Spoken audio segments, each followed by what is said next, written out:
and welcome to Cinema Chat with David Heath. My name, coincidentally, is David Heath, and today we are going to be talking about filmmaker John Hughes, a big legend from the 80s, and he produced a number of films and wrote for a number of films, but we're going to focus primarily on the 8 films that he directed, for the most part anyway. And I have a couple of really great interviews, though. They're going to be bookended.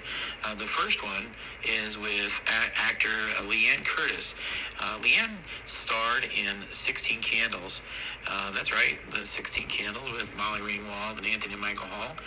She played Randy, Molly Ringwald's friend, or Samantha's friend, in 16 Candles.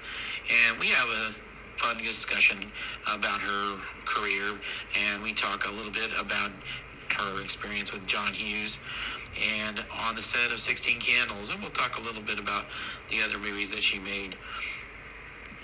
And then we're going to have a discussion of all 8 films that John Hughes directed, from 16 Candles all the way to Curly Sue. We're going to talk about that one too, I guess.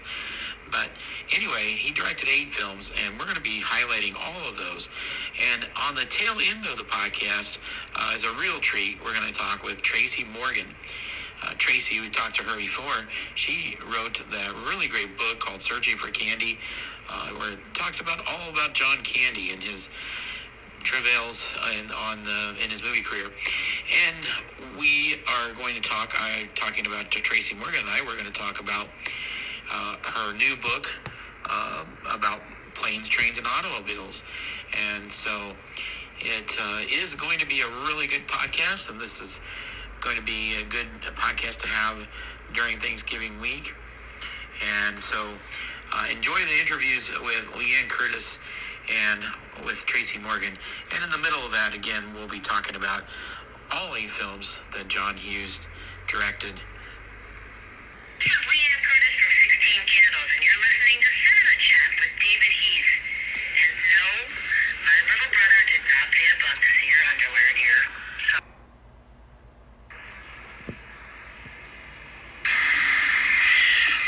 Okay, so I am here with Liane Curtis, actor who starred in 16 Candles with Molly Ringwald, playing Molly Ringwald's best friend, and also in that real mega hit, The Girlfriend from Hell.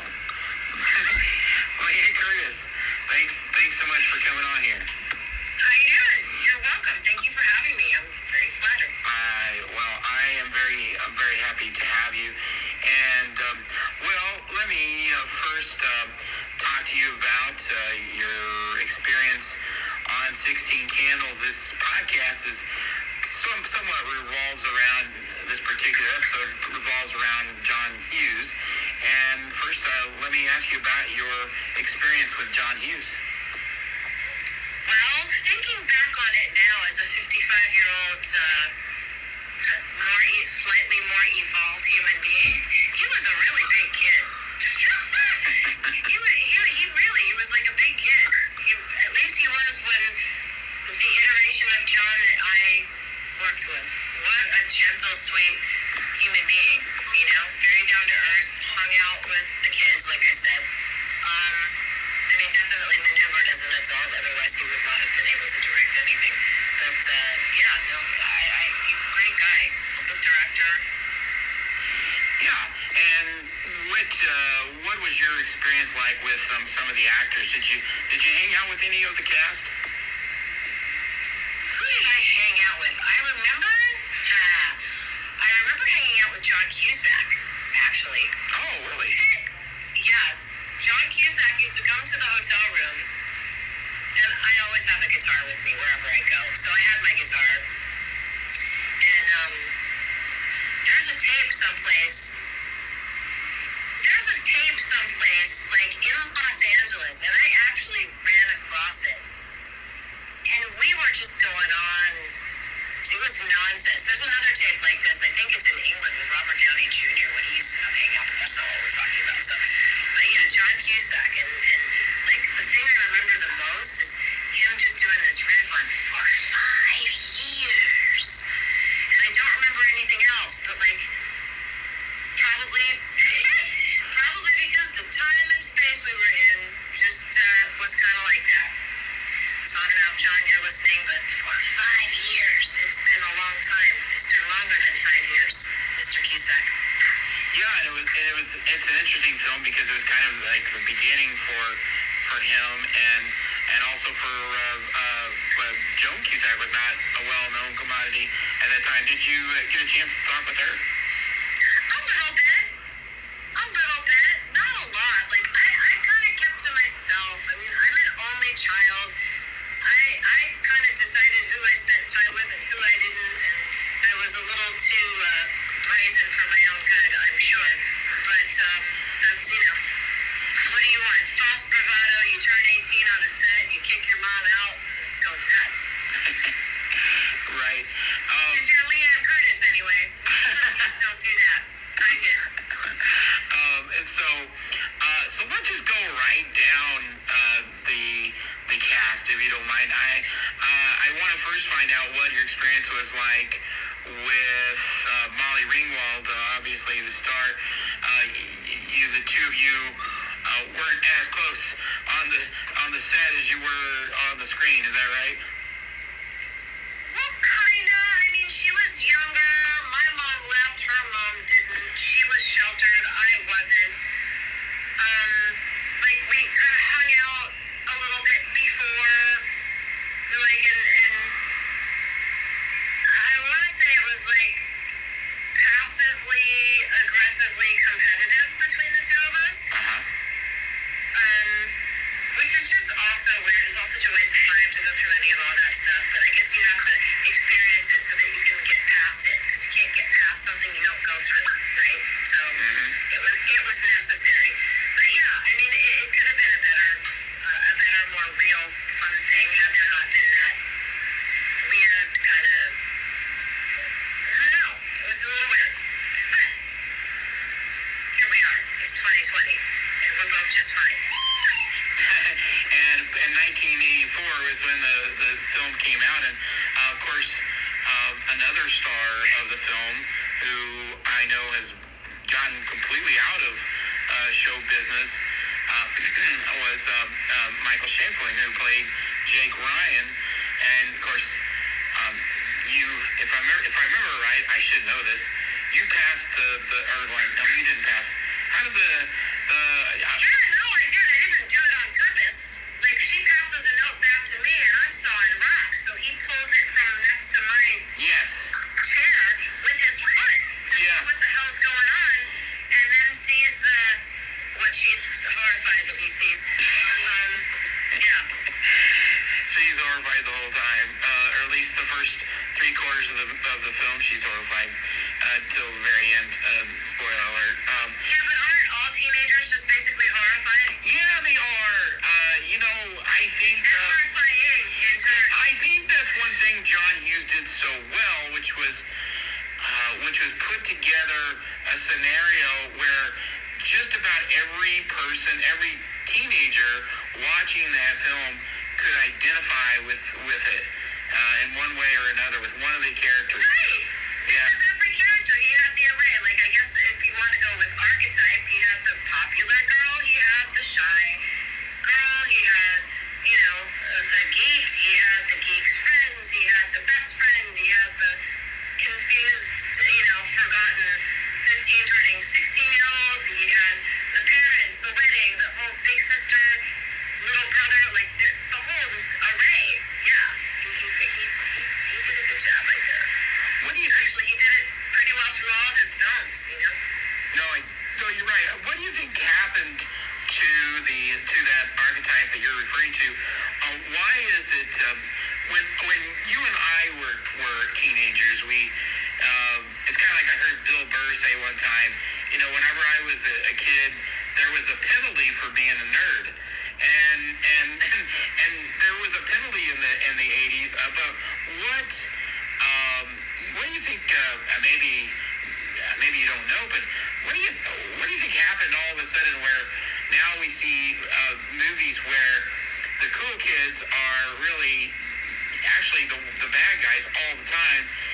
the nerdy guy is always the good guy now. It seems like.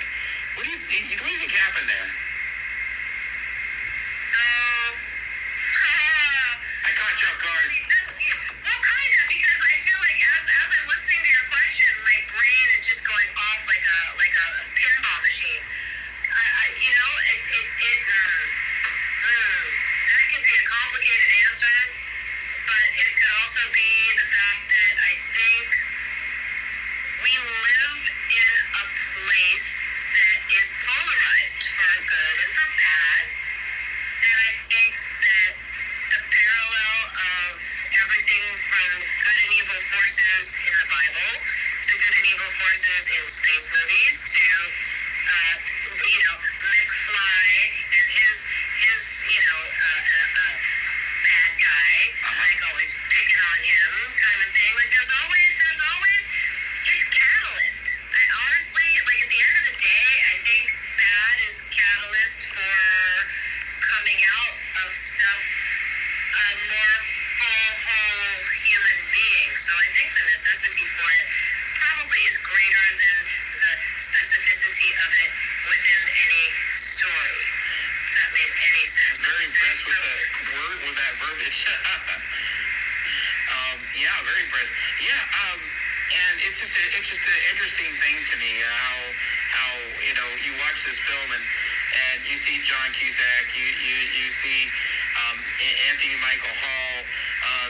Anthony Michael Hall's not a hopeless nerd, but he's more hopeless than he really like. He kind of believes in himself a little bit. It's like he's kind of unconscious, but like there's an unconscious confidence that he's got. It's not a conscious thing.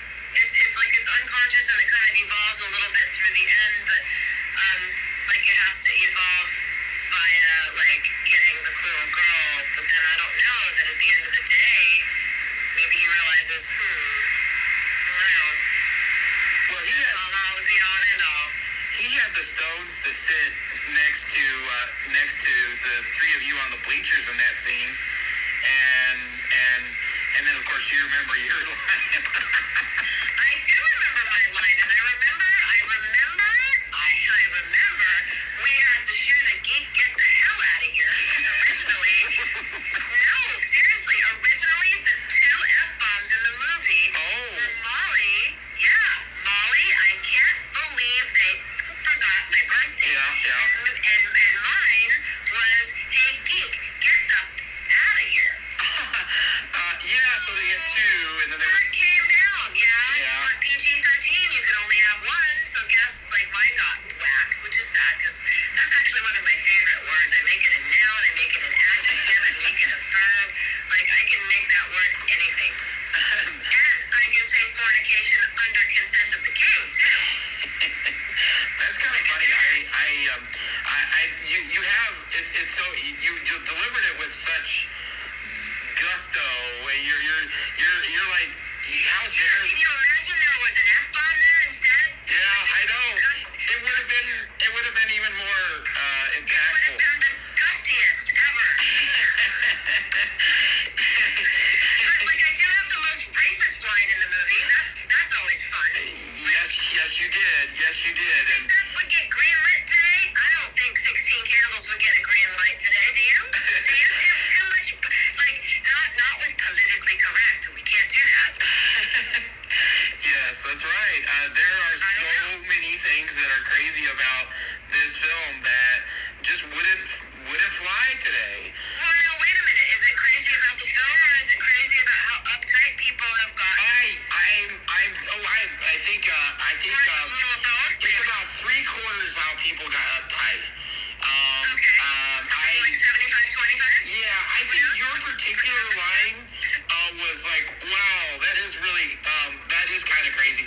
But the rest of the stuff, let's talk Long Duck Dog. Well, who knows? Like, I mean, think about it. Maybe Randy kind of liked the idea of a black guy. Like, I don't know, a black guy. Like, maybe she was excited. Like, maybe she liked that. I don't know. Yeah. Maybe Randy was racy. Maybe Randy wasn't racist. Maybe Randy was racy. Yeah. I don't know. Like, because you don't know what she was thinking. Well, let's not completely absolve Samantha from that. I mean, she says, no, a pink guy. You know, like, I can't believe you. What's to say we don't want to hang out with a blue or a purple guy? A blue. I'm sure they exist in some dimension. Like, let's get, you know, what? This world, I'm just going to say something right now. If we could obliterate adjectives completely and totally, like, forget descriptive. Let's just call each other human beings. Let's not identify one another with adjectives and see what happens. Like, I'm so tired of the separation. Like, everybody's unique, but not so much. Yeah. You know? Yeah, it Calm makes the F sense. down. We all want to be people. You're right about that. I totally agree with you. I totally agree. You know, and there was a time where, you know, I honestly, I feel like, I mean, I've had a couple of conversations like this on my show where I've discussed, you know, we had a situation where, as a matter of fact, I was on somebody else's podcast, and we talked about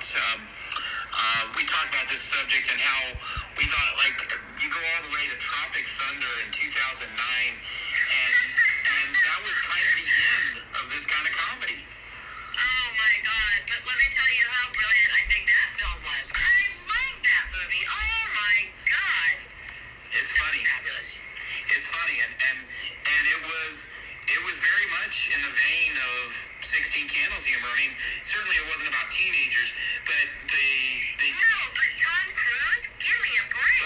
Oh my God! he was ridiculously funny in that movie. I've often thought that maybe that was No one can ever tell me he doesn't have a sense of humor after that. I feel like that was his best role.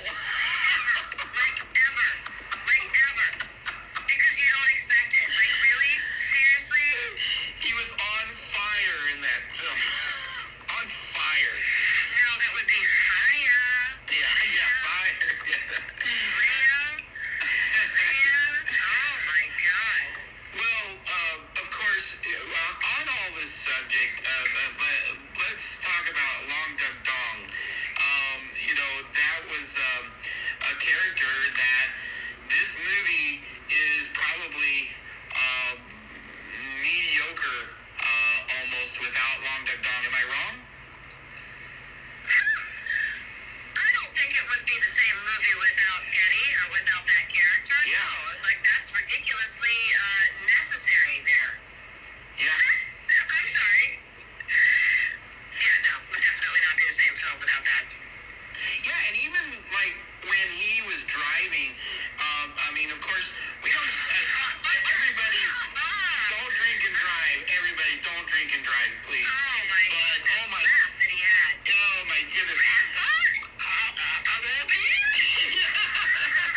because on my podcast I talk about movies from every generation, and I've had a couple people on to talk about Buster Keaton, but oh my gosh, Paul Dooley actually worked with him. That's yeah.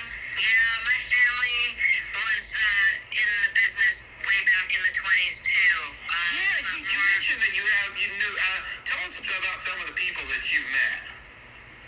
Well, I unfortunately didn't get to meet a lot of these people. They all passed away before, except for Milton Berle. Like, I got to meet Milton Berle. I was at Paddington's Tea House on La Cienega in Los Angeles with my friend Pam Adlon, and I was living with her at the time in her little condo, and there was Milton Berle, and I just looked at her and said, I gotta go talk to him right now.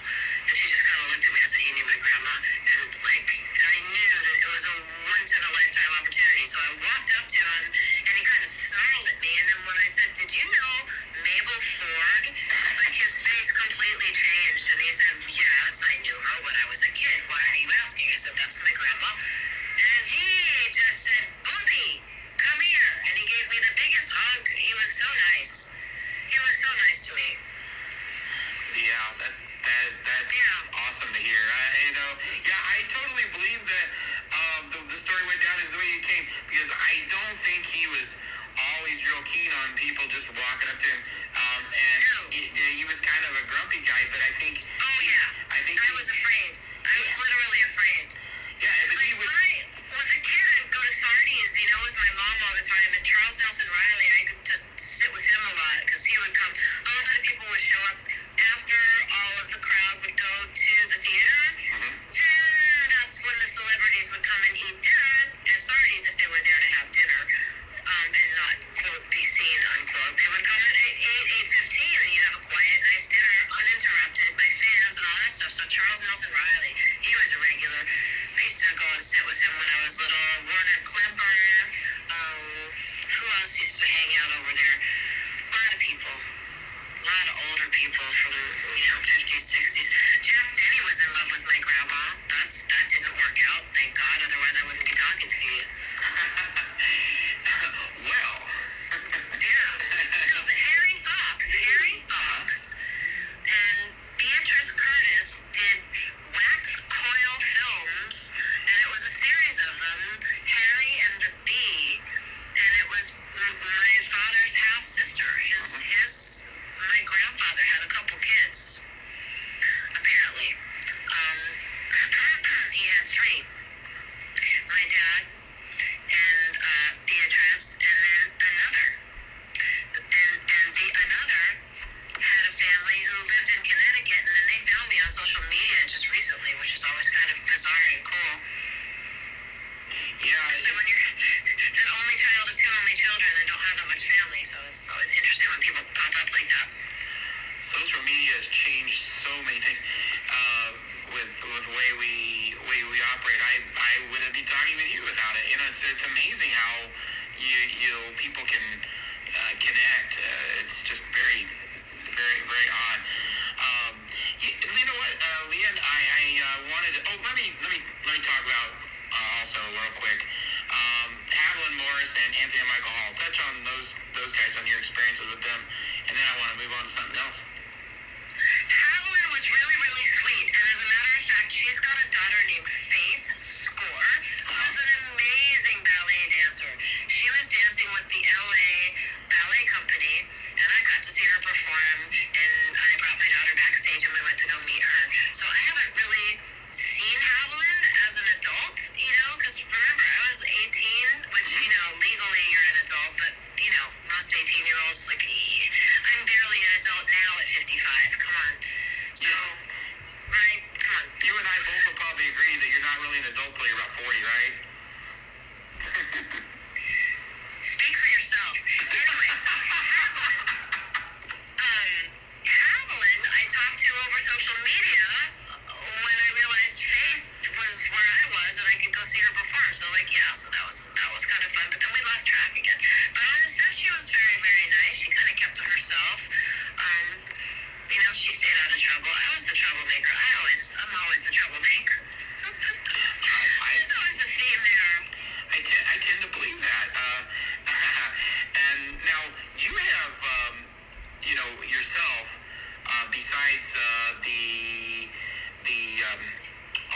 16 Candles.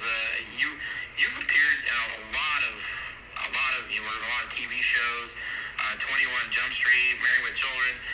Everybody's heard of those TV shows. Yeah, you were in a couple of horror movies, but then in 1989 was your chance to be on a marquee with Girlfriend from Hell. What was that like, being the star of a film? I really would like to know. You were the friend a lot, but all of a sudden now you're the star. What was that like? What a fun little ego trip that was. And funnily enough, I'm like looking at this blanket that Vinnie Vincent gave me. Oh, wow. Oh yeah, and like I wish I should take a picture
let's see. Now we're recording this, and it's going to be posting in just a few days, so it's timely. So we're still in the middle of all this stupid COVID stuff. And I know right now you're taking care of your mother. I don't know how much you want me to say about that, but that's fine. Sadly, I'm like an open book, much to the horror of any PR person that's ever tried to work with me or agent or like anybody who ever wants to keep anything quiet. Really has to say it. If you please don't. Otherwise, I just talk. Like, if I'm not specifically told not to, and then sometimes, oops, it comes out by accident. It's never intentional. Anyway, but yeah, so no, I take care of my 97-year-old mom. She's a jazz composer, and she's got Alzheimer's and Parkinson's, and she's definitely not going to be around much longer, I don't think. Although, you just never know, man. That's her story. She's in charge of all that. So I'm just here witnessing and taking care of her body and trying to keep her engaged here and there where I can, and try not to get sucked into her story too much and stay individuating over here and figuring out who I am and what I need to do, you know. Keep the balance.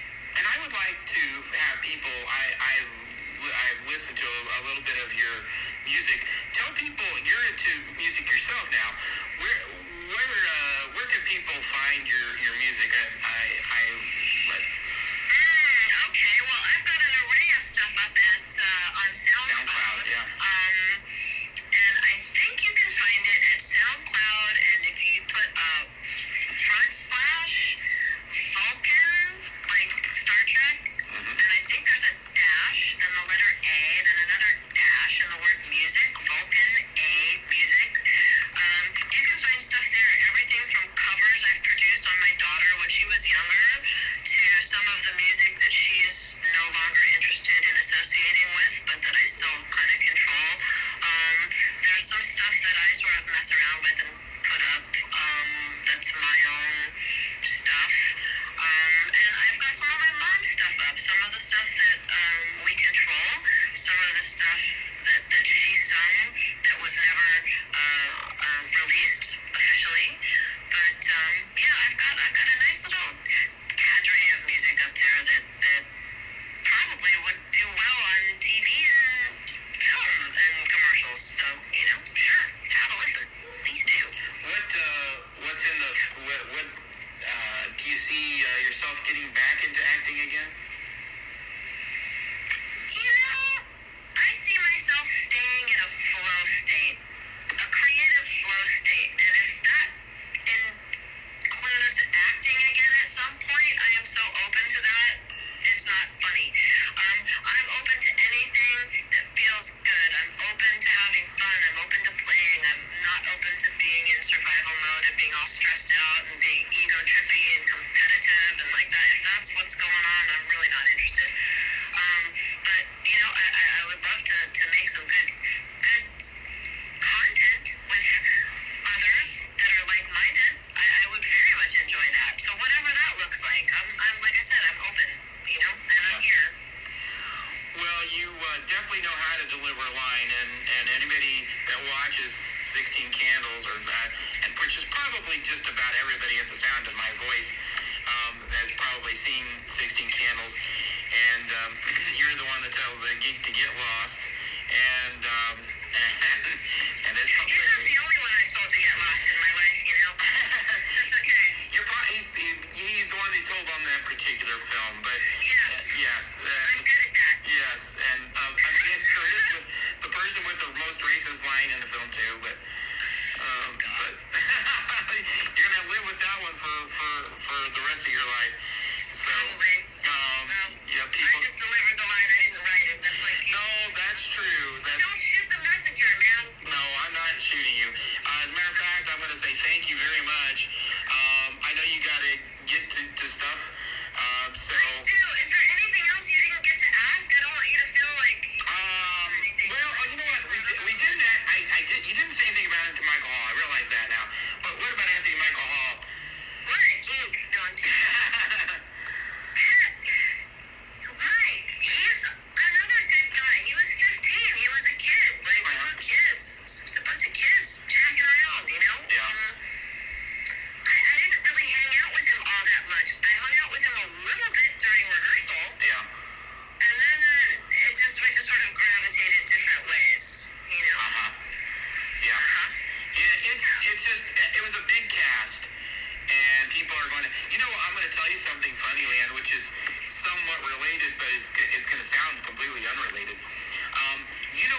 funny is if you watch the set of the Planet of the Apes film in 1968, you would have found that the people that were playing humans all have lunch with each other, and the people that played chimpanzees all had lunch with each other. The gorillas all had lunch with each other. They didn't do this on purpose. They did it naturally without even any thought. And that is so race, like not race literally, but like that's so like monkey mind, race mind. Oh God, I'm just going all the wrong ways with my words right now. But it's so like 100th monkey syndrome, and like the boys end up in the living room and the girls end up in the kitchen. It's like it's so weird how that happens. But I'll go back with vibrational stuff right there. yeah, 100%. so that's why I brought it up, is because you were talking about that, and you, I think they completely unconsciously, and according to reports, they unconsciously did this, and there wasn't anything at all that linked. They all went to lunch at the same time, and there wasn't anything. Okay, so here it is. For me, like this is it. Like everybody's gonna call stuff that they don't understand phenomenon. It's not a phenomenon. People don't understand quantum physics. People don't understand the grid. People don't understand quantum waves. They don't understand neutrinos. I don't understand clocks and all this other stuff in my head.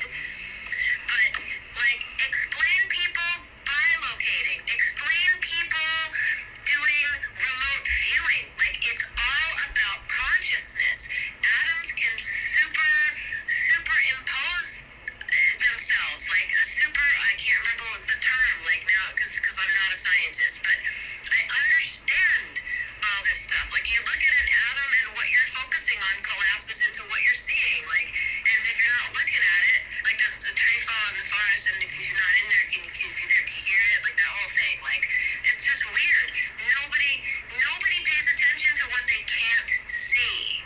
And there's more stuff going on that you can't see that actually is stuff because it's energy, but it moves at a rate that our focus is. It's like a radio station that we're not dialed into.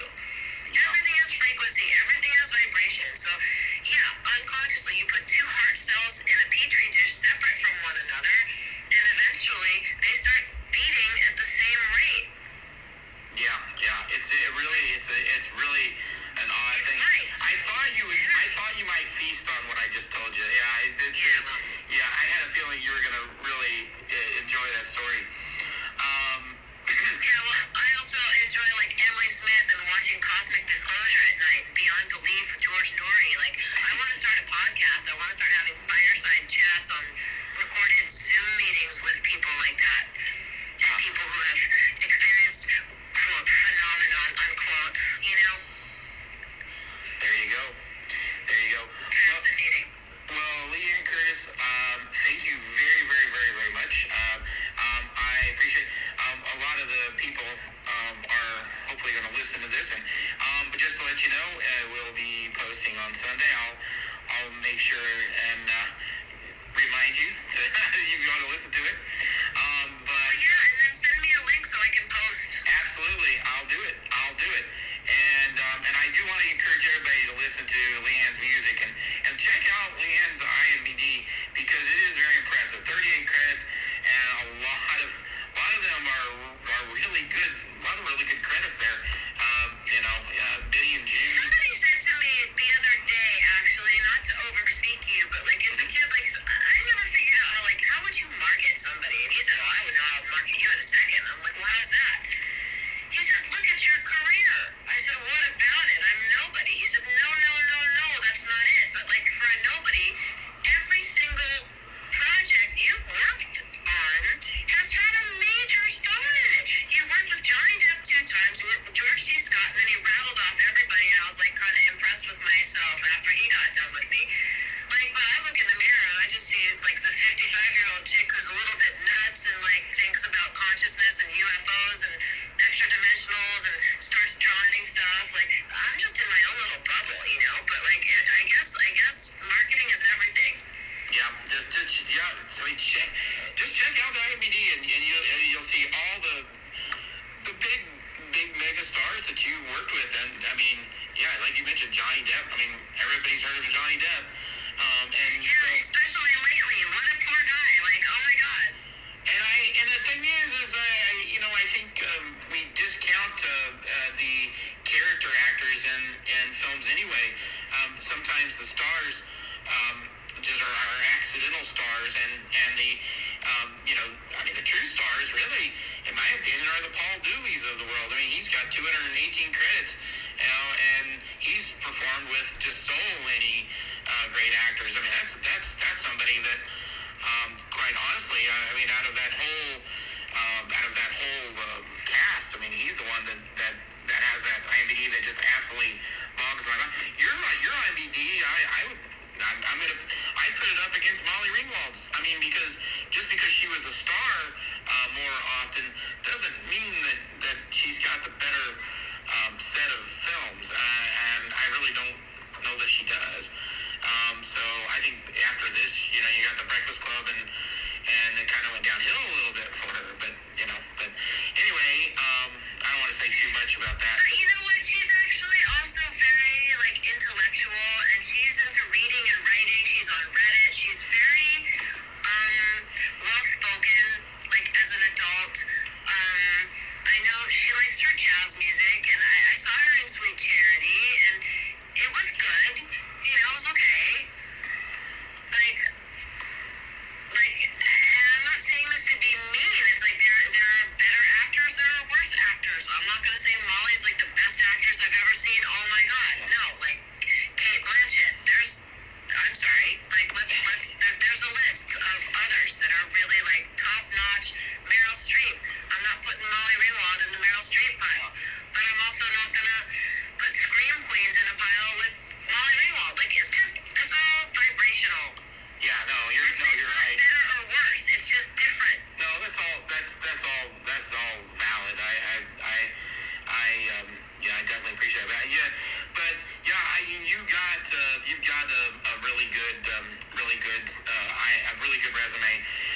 And one more thing, because this podcast, I mean, though our conversation resolved mostly about 16 Candles, your experience, but I would like for you to give a 1-minute tribute to John Hughes.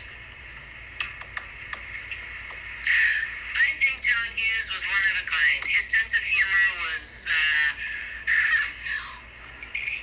very unique in that he definitely rode a fine line, which kind of got crossed once or twice with my lines. But he had a knack for bringing reality to, or comedy to reality, or reality to comedy. Like, it does work both ways, and he made movies that you identify with the characters every time, no matter what, So the guy was very talented, and I'm sorry he passed away when he did, because I think had he lived, there would have been more John Hughes movies. Yeah, that's something that I talk about fairly extensively. Later in the podcast, your portion is going to be the first part, because 16 Candles was the first movie he directed, and then I'm going to be talking about all of his films in kind of monologue form, and then I'm going to have an interview with Tracey Morgan, a lady who wrote a book about planes, trains, and automobiles. So that's how it'll wrap up. So everybody now knows the way it's going to go, and but Liane, I really appreciate you, and I can't tell everybody, just so everybody knows. I started rambling, but even because I did ramble, I am going to circle back. Like, I don't know what your demographic is. Like, I don't know exactly, but my daughter... 65 plus, unfortunately. My daughter's not going to be anything anybody 65 plus wants to see. She's 21 years old and into music, and it's kind of racy these days. But she's a good gal.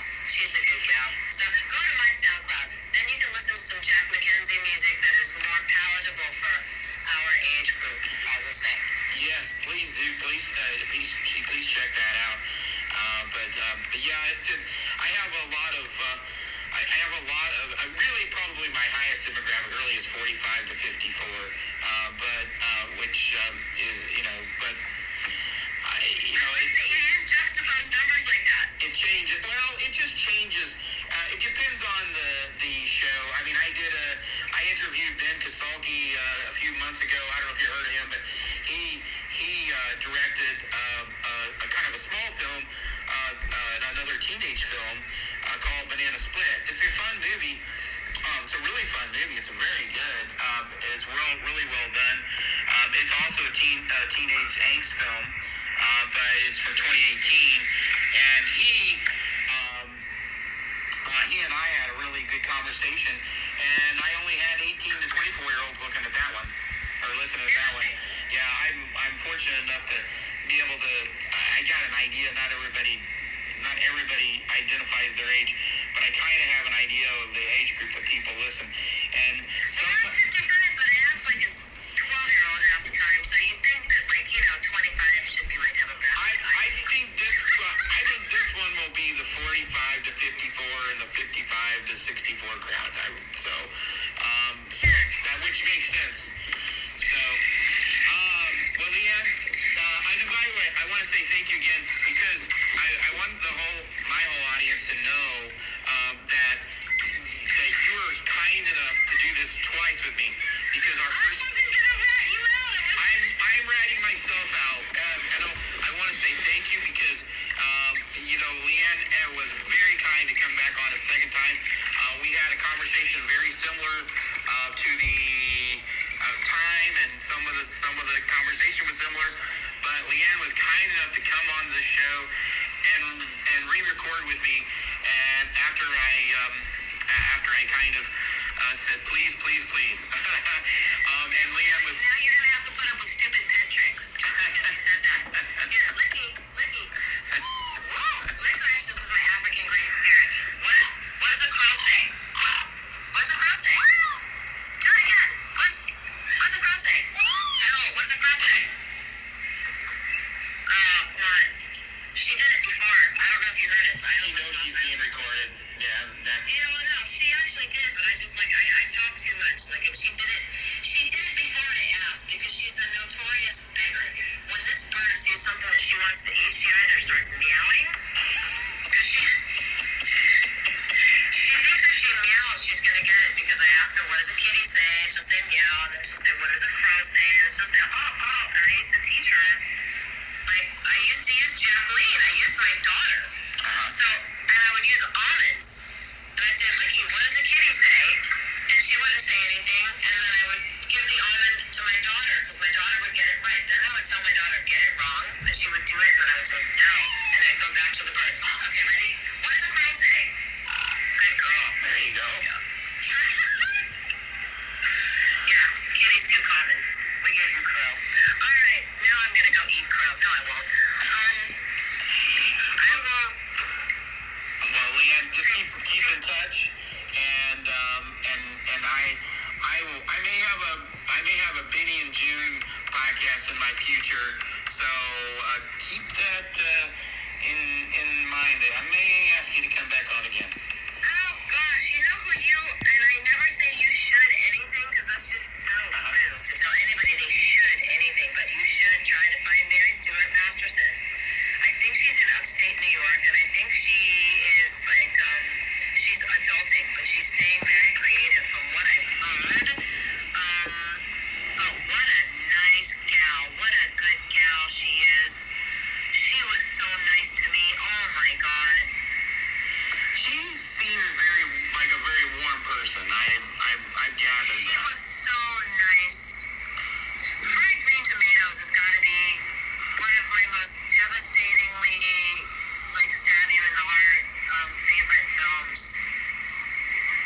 Yeah, it's a good one. That's a good one, no question. Yeah. She's a good actress, very underrated, and I wish she would come back out. Yeah, maybe she's got a pile of money sitting somewhere, and she's just waiting for that pile to go away. Who knows? Who knows? Maybe she's just not interested. I used to run into Lori Petty all the time. Yeah, she just disappeared, didn't she? Well, because there aren't any good scripts, man. So, I'd rather just, ride around Venice on her bike.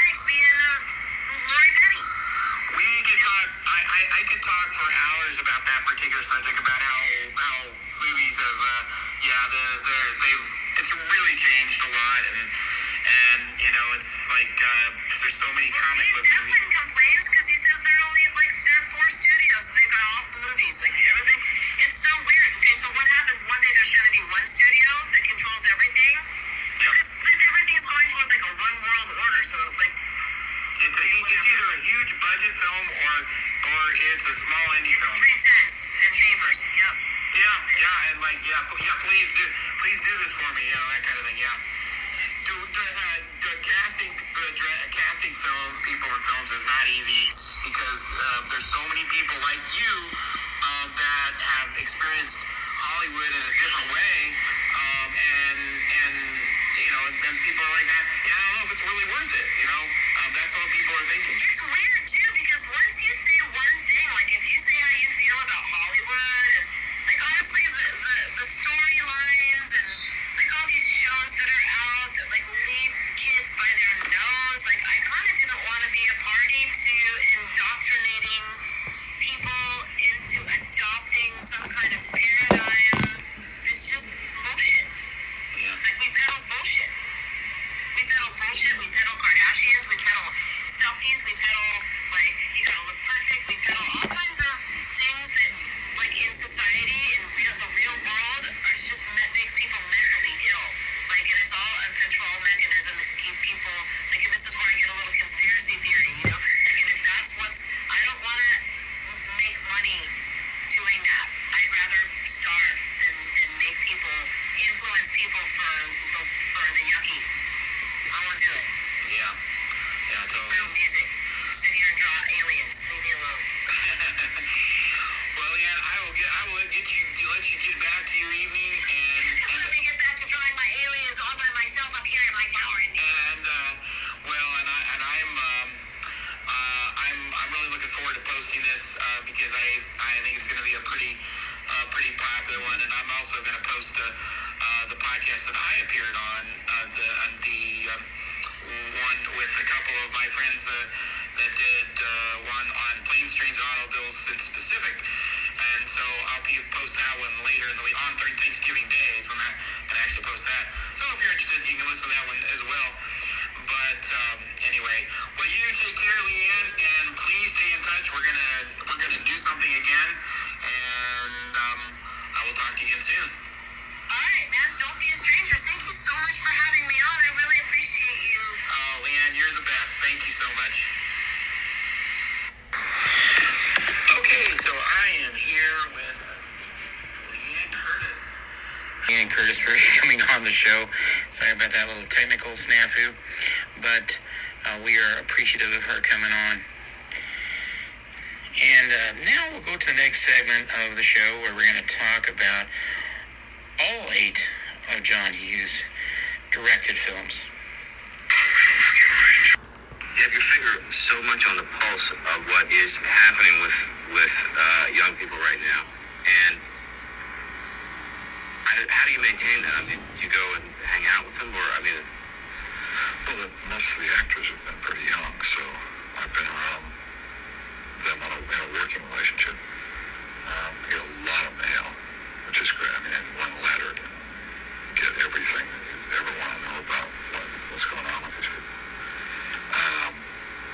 And I'm just real true to those feelings. And, what it's like to feel completely grown up, completely capable of being responsible for yourself, and having someone saying, in the midst of all of your problems, what time are you going to be home for dinner? I mean, I remember that stuff. Or not being given credit for the scope of the problem. And your father say, 3 years from now you'll laugh about it. Well, you're not laughing right now. is there a character in Some Kind of Wonderful that you really... Hello and welcome to Cinema Chat. This is the podcast where we talk about the movies and the people that made them. I am your humble host, David Heath, and I am happy today to record a podcast on the man you just heard talk, John Hughes. Probably everybody listening to my voice knows who John Hughes was. If you don't know who John Hughes was, then you are probably under 30 years old. John Hughes was a director, a writer, and also a producer, and he produced quite a lot of very big projects, including Home Alone. You might have heard of it. A little movie from 1990 starring Macaulay Culkin and Joe Pesci and Daniel Stern. But I am not real. The podcast isn't so much to talk about the movies he produced. I am going to narrow it down mostly, even though we're going to talk about the ones he produced and wrote for. We're going to talk a little more extensively on the movies that he had directed. And now, you might be surprised to know he only directed 8 films. It's really not a large number of films if you think about it, but from 1984 to 91, they were all directed in that time frame. Yeah, he's had his heart and hand on the pulse of the teenager back in the 80s, and there's something kinetic that he had with with his ability to relate to the teenager. It was really kind of amazing. His films evolved a little bit. They got a little bit away from the teeny bopper type movies, as my mom would call them, to more family oriented. And when we get to the end of the podcast, we'll discuss the decline of his career. But anyway, we're going to talk about the 8 films first that he directed. But before we do that, let me also talk a little bit about who John Hughes was. He grew up in Michigan and then moved to Chicago with his family as a youngster. His movies that he made tended to reflect living in suburbia, and as he did, son of an auto worker. He married Nancy Ludwig in 1970, and they had 2 children. He got his start in the movie business with writing for a couple of National Lampoon's movies. One that is not very well known, called National Lampoon's Class Reunion. Kind of a silly movie, but didn't at all reflect on what he would eventually accomplish as a director, and also as a writer for that matter. Then he would go on to write for National Lampoon's Vacation and Mr. Mom, 2 really big films from 1983. So let's get into the 8 films that John Hughes directed. He first directed 16 Candles in 1984. How about you underpants for 10 minutes? That's the voice of Anthony Michael Hall talking to Molly Ringwald in 16 Candles.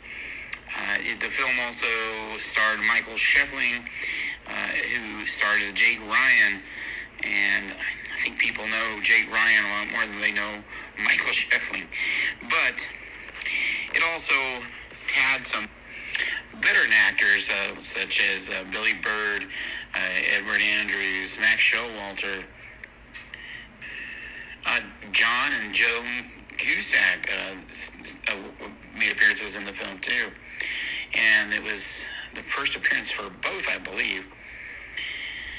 So, what's the story? You got a guy or? Yeah, 3 big ones, and they left with blood. Her name is Samantha Baker, and today is her 16th birthday. She's gotten her boobies. I better go get my magnifying glass. They forgot my birthday. Classic. This is the single worst day of my entire life. Universal Pictures presents 16 Candles. So Samantha Baker, played by Molly Ringwald, is somebody who turned 16, and her parents forgot her birthday. Her grandparents forgot her birthday. Both sets of grandparents forgot her birthday. And somehow her dad, played by Paul Dooley, the legendary character actor, finally remembered. But anyway, spoiler alert, sorry about that. But he finally remembered late into the film. But so is played again by Molly Ringwald. She is somebody that is completely full of angst. She is somebody that really adores Jake Ryan, but she realizes Jake Ryan doesn't know she exists. Or wait a minute, does he know that she exists?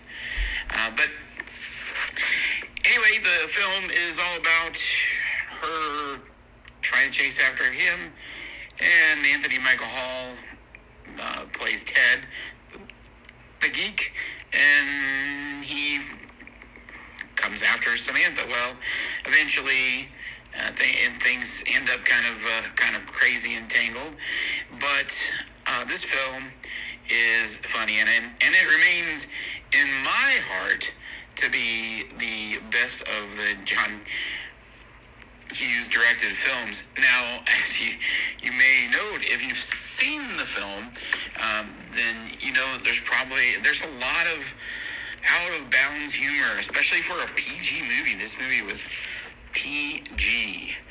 Of course, to be fair, the PG-13 rating was not available or not out yet, and this came out right before the PG-13 rating came in. But there's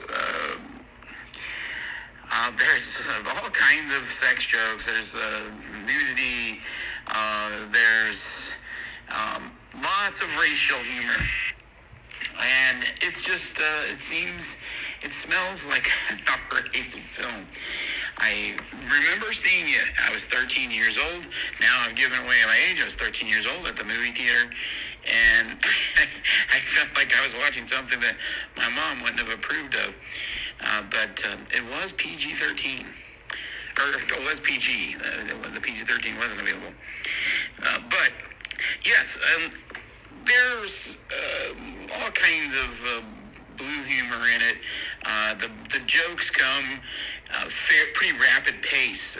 It's a movie that really kind of changed a lot. I think it changed the way a lot of teenage movies would be after it. There are a lot of people that would say Fast Times at Ridgemont High would be the movie that changed, and I suppose there's a lot of merit to it, but I think 16 Candles brought it to another level, where they had the humor come at you fast and furiously, and I think Fast Times at Ridgemont High at times did that, but I think there's moments where it's a lot slower of a film. I'm talking about Fast Times at Ridgemont High, which was 2 years prior to 16 Candles. I think there's probably a correlation between the two, and I think 16 Candles might have been influenced a little bit by Fast Times at Ridgemont High, but I think ultimately 16 Candles is a much different film, and in my opinion, it's a better film, and I know a lot of people will probably disagree with me on that, but I think it's a better film because it does move at a brisk pace, and it doesn't spend a lot of time doing anything and except there are a couple of moments where they have to put together potential romance between Sam and Jake, Samantha and Jake. But 16 Candles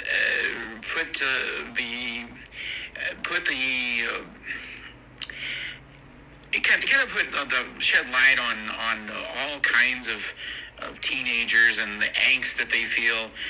You had all these different types of teenagers, high schoolers. They're split up. You've got freshmen that don't feel like they belong with the rest of the school.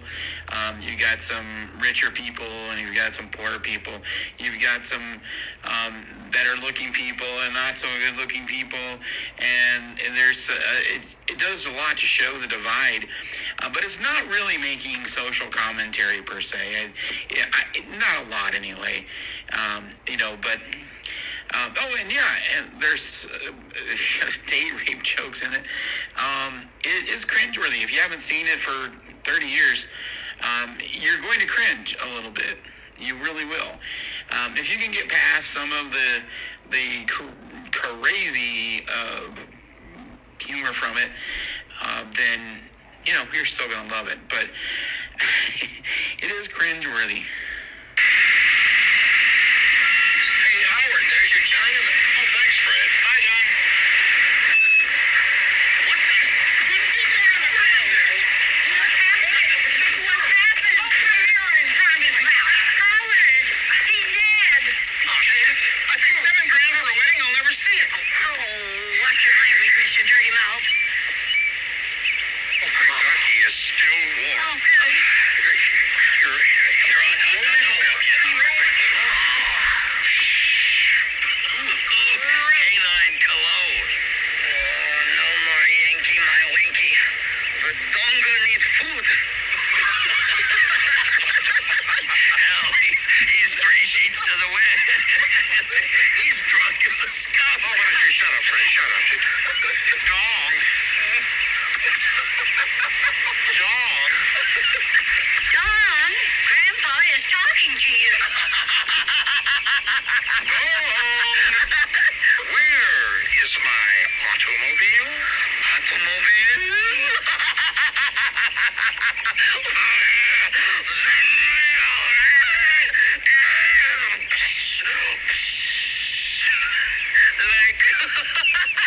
Big leg. And yes, there's also drunk driving humor, and it's oh boy, you watch this movie and you will cringe. If you haven't seen it in a long time. That voice you heard, Long Duck Dong, played by Getty Watanabe, got a lot of flack for playing that role. But the movie's not saying without Long Duck Dong. Anyway, so we'll move on to the next film directed by John Hughes, which did not garner a PG rating. In fact, it did garner an R rating, and it was The Breakfast Club from 1985, and that also starred Molly Ringwald and Anthony Michael Hall, but the film was a much more serious film and had Judd Nelson, Ali Sheedy, and Paul Gleason as the everybody's favorite, Mr. Vernon, Vice Principal Vernon. What a nice guy. But let's talk about The Breakfast Club for a minute. It had a $1 million budget and made over $35 million, so pretty good take, and a little bit more than what the 16 Candles had made the year before. But it's a lot more serious than 16 Candles. Now, this movie also has some stuff in it, some content that's not really gonna fly anymore. There's some really dumb pot humor in it. I mean, it's just absolutely dumb. And I mean, there's a moment where these kids are smoking pot, and they act like they just took amphetamines or something. I don't know, but they act crazy and wild instead of acting chill. But in any case, the movie really brings home the 80s individualism that all the kids, once again, lots of angst. They feel a lot of angst, and basically these kids are all in detention, and there's 5 of them in detention, and they are all in there for various purposes, and they come from 5 totally different types of households, and they have at least 4 different sets of friends.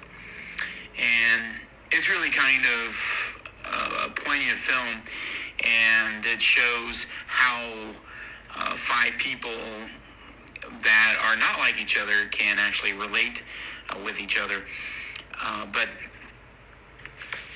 it shows how the kids can get along when they're forced to get along.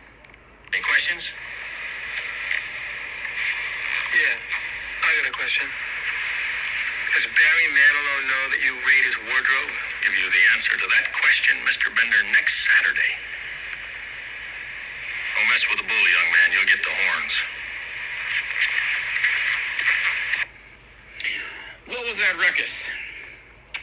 Anyway, so in the film, we find out what the ruckus was. We find out who shut the door and all kinds of other things. But Principal Vernon is kind of a heavy, well, not kind of, he is a heavy. He is a villain, even.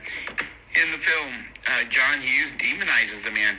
However, a little more than midway through the film, spoiler alert, there is a moment where, if you haven't paid attention to it, if you haven't really noticed, there's a poignant moment in the film where Principal Vernon is talking to the janitor, and he says, This point here, girl, I've been teaching for 22 years. And each year, these kids get more and more arrogant. Oh, bullshit, man. Come on, Vern, the kids haven't changed, you have. You took a teaching position because you thought it'd be fun, right? Thought you could have summer vacations out? Then you found out it was actually work. That really bummed you out. These kids turned on me. They think I'm a big fucking joke. Come on. Listen, Vern, if you were 16, what would you think of you, huh? Hey, girl, you think I give one rat's ass what these kids think of me? Yes, I do. You think about this. When you get old, these kids, when I get old, they're going to be running the country. Yeah? Now, this is the thought that wakes me up in the middle of the night. That when I get older, these kids are going to take care of me. I wouldn't count on it.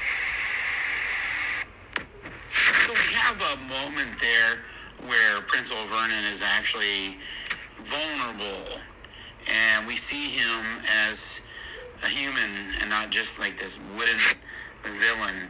And he has a moment where he says these kids turned on him. The kids changed. And the janitor is saying, no, they didn't. You changed.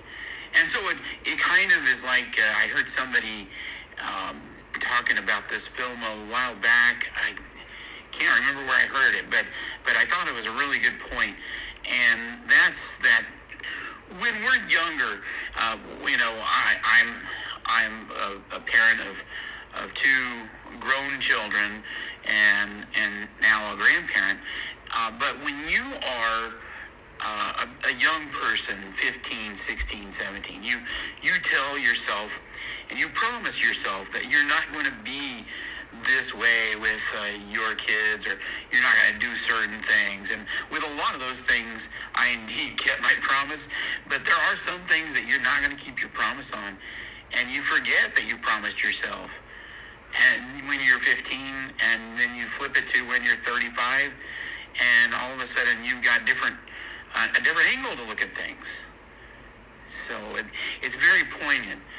There's also another moment where Bender, played by Judd Nelson, has a moment with Principal Vernon, and it is not a pretty sight. And there is some intense conversation in this film. There's talk about suicide, and about how one class of people are not as good as the other, or is not as good as the other. We see Anthony Michael Hall struggling kind of as a nerd type guy, and he is somebody that belongs to an academic club, and the others belong to either athletic clubs or don't belong to clubs at all because they're too good for that. But anyway, it shows you how the 5 kids are so different, and then how even more different Principal Vernon is. And Principal Vernon, there's a lot of Principal Vernons out there that are just kind of burnt out. They've been teaching 30 years, and then all of a sudden they think, well, the kids are different. Well, not really. Sometimes mores definitely change, and the mores have changed. But kids are still kids. Teenagers are still teenagers. And so it makes it very interesting. But there's a wonderful soundtrack in it, headlined by the song "Don't You Forget About Me" by Simple Minds. And I failed to talk about the 16 Candles soundtrack. I want to apologize for scooting back to 16 Candles, but it also had an excellent soundtrack involving songs like Rebel Yell and If You Were Here and True by Spandau Ballet. Some really good mid-'80s songs, and I'm definitely showing my age by talking about that. But the Don't You Forget About Me, Simple Minds, that song is associated permanently with this film, Breakfast Club. And what a strong script. That's only performed in the school. All the scenes are in the school or right outside the school in the parking lot. And so, thus the $1 million budget, So, but it did, and I messed up here when I said earlier $35 million. It actually was $52 million take. So it made 52 times the amount of money that was invested. So nice job. John Hughes did it again. The movies get a little different, though. We have the next film John Hughes directed was Weird Science, which also has Anthony Michael Hall. And it also has Elin Mitchell-Smith and Kelly LeBrock, the famous model from the mid-'80s. And anyway, it also has Bill Paxton and Robert Downey Jr. When they were not so well known. Bill Paxton plays Chet. Oh my gosh, Chet is there's your villain in this movie. He is not a nice brother, not at all.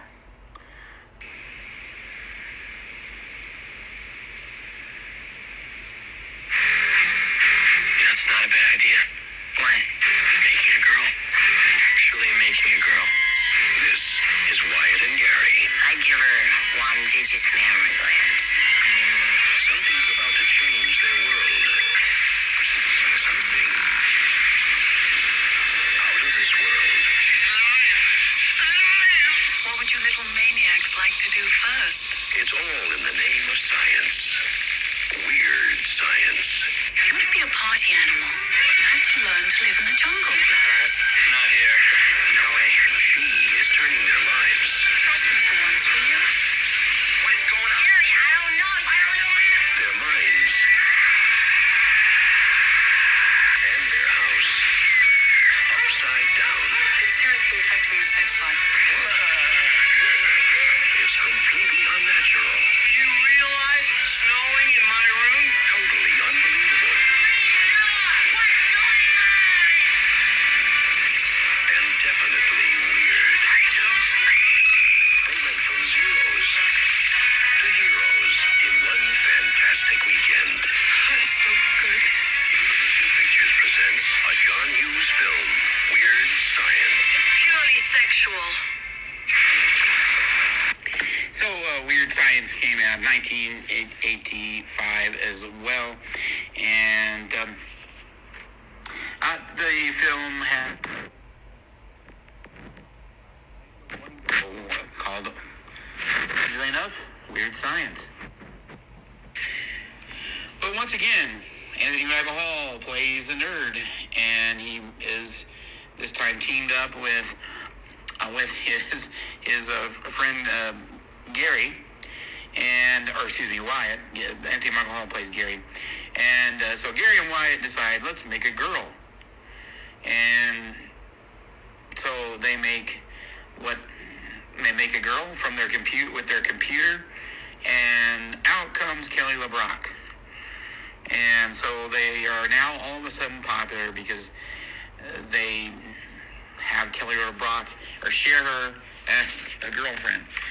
So, funny movie, definitely not serious like Breakfast Club was, or even 16 Candles for that matter. But it still does show that nerds can triumph. And the 80s was a much different time when you were, like I heard Bill Burr say one time, when I was in high school, there was a price to pay for being a nerd. Well, that price isn't anymore. It's kind of flipped a little bit. And that's goes to what I was talking about earlier with the mores changing. It's more, they're a lot more inclusive than they used to be. I mean, I'm talking about teenagers.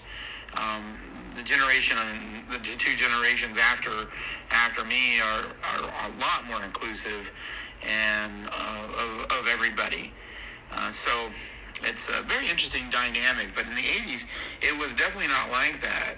And something had to happen for you to be popular. You had to be a football player, or you had to do something to be popular. I mean, if you were really great looking, that would help. But if you had money, that would help. But you had to have something going your way. But Weird Science, a fun film. And despite the trailer being a little racy, the film in general is not nearly as definitely not nearly as vulgar as the Breakfast Club tended to be at moments, and not as much as 16 Candles either. So it's very interesting now, but this does get the PG-13 rating that 16 Candles could not merit because of the lack of a PG-13 rating.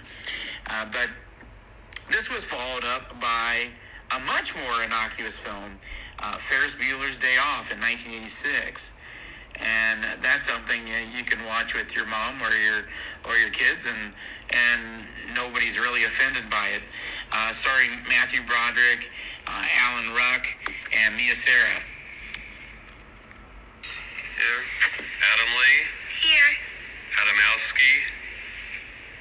Adamson. Here. Adler. Here. Anderson. Anderson. Here. Bueller. Bueller. Bueller. Bueller. He's sick. My best friend's sister's boyfriend's brother's girlfriend heard from this guy who knows this kid is going with the girl who saw Ferris pass out at 31 Flavors last night. I guess it's pretty serious. Thank you, Simone. No problem whatsoever. Fry. And that was the great Ben Stein, who plays this as the teacher, trying desperately to find out if Ferris Bueller was in the class. Well, he indeed was not. Instead, he was out and about having fun with his friend Cameron, played by Alan Ruck. And this film, very much like Breakfast Club, has a principal that is definitely a villain, Principal Rooney. He is the true villain in this film, and he has no regard for anyone. All he wants to do is catch Ferris Bueller skipping school, and there are lots of hijinks that ensue because of that. And now, although he is the villain in the film, really the true antagonist is played by Jennifer Grey, who plays Ferris's sister. And because she's upset that Ferris gets away with everything all the time. Matter of fact, he's going to Cubs game, going out to a fine dining for lunch and an art gallery. And the things that Ferris gets away with, it gets to his sister, and she wants desperately to get Ferris in trouble. But when it comes to Mr. Rooney, there's a united front, and that's the kind of cool thing. And spoiler alert, who am I kidding? Everybody's seen this movie, right? But Principal Rooney is played by somebody who's actually a real-life villain, Jeffrey Jones. And I'm not going to get into this podcast, all the stuff that Jeffrey Jones has been in trouble for, but if you look it up, he had some legal issues. And I was mentioning to somebody that we can really watch this movie, and even though we know he's kind of a dirtbag in real life, we can watch this movie, and because he plays a dirtbag in the movie. So anyway, so that's my take on that. But it's a fun film. Ferris Bueller's Day Off is a fun film. There is another moment of we got 15 minutes of angst. Boy, that John Hughes tapped into teenage angst as well as anybody in the 80s, and maybe as well as anybody ever.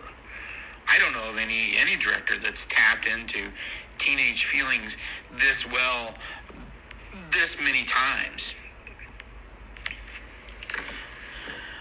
But Ferris and Cameron are out there having fun and doing everything, skipping school late in their senior year, and it's just a fun film. And if you don't like it, I don't know how I can be friends with you. No, it's a fantastic movie in my opinion, and I really enjoy it every time I see it. The great performance by Edie McClure, by the way, who plays Principal Rooney's secretary. Some really great moments from her. Charlie Sheen has a fun scene with Jennifer Grey, and Christy Swanson, who you also heard in that clip a minute ago. She's the kid who explains where Ferris is. But anyway, this is a pivotal moment for John Hughes. He's made 4 teenage movies, and then he went and made Planes, Trains, and Automobiles in 1987. Not a teen comedy at all. It starred Steve Martin and the late, great John Candy. And we've talked about John Candy a couple of times on this podcast, and we sure do miss him. Well, Steve Martin and John Candy play 2 guys that are in New York who are trying to get to Chicago. And everything goes against them. And one thing leads to another, and they end up basically with each other the entire way to Chicago, much to the chagrin of Steve Martin's character. He did not like hanging out with John Candy at all. This is an adult comedy. It's serious at times, but it really is an adult comedy. I think you have to, I think you almost have to be an adult to appreciate the circumstances that are involved. It's Thanksgiving time. Not too many Thanksgiving movies. Why aren't there more Thanksgiving movies? It's just interesting to think about. And as an aside, I've always liked Thanksgiving better than Christmas. But that's just me. And I know a lot of people just turn the podcast off and are tired of listening to my voice. But I will get back to Planes, Trains, and Automobiles. It is a very serious film at certain points. And it shows, this time, not the angst of teenagers, but the angst of adults having to deal with serious issues. Planes, Trains, and Automobiles is really probably the most heralded, critically heralded films of John Hughes' career, as far as the ones that he directed. Got mostly the best ratings, but fantastic film, and it's a must-see if you haven't seen it. He followed up with She's Having a Baby in 1988. Depicts married life. Again, adult life is hard. But stars Kevin Bacon and Elizabeth McGovern. The film got bad reviews, and I'm not really a fan of this film. I'm just going to say it up front. Not really a fan of this film. But the soundtrack I'm not a fan of either. It is a romantic comedy, but this is one, in my opinion, pretty bad blemish on John Hughes' career.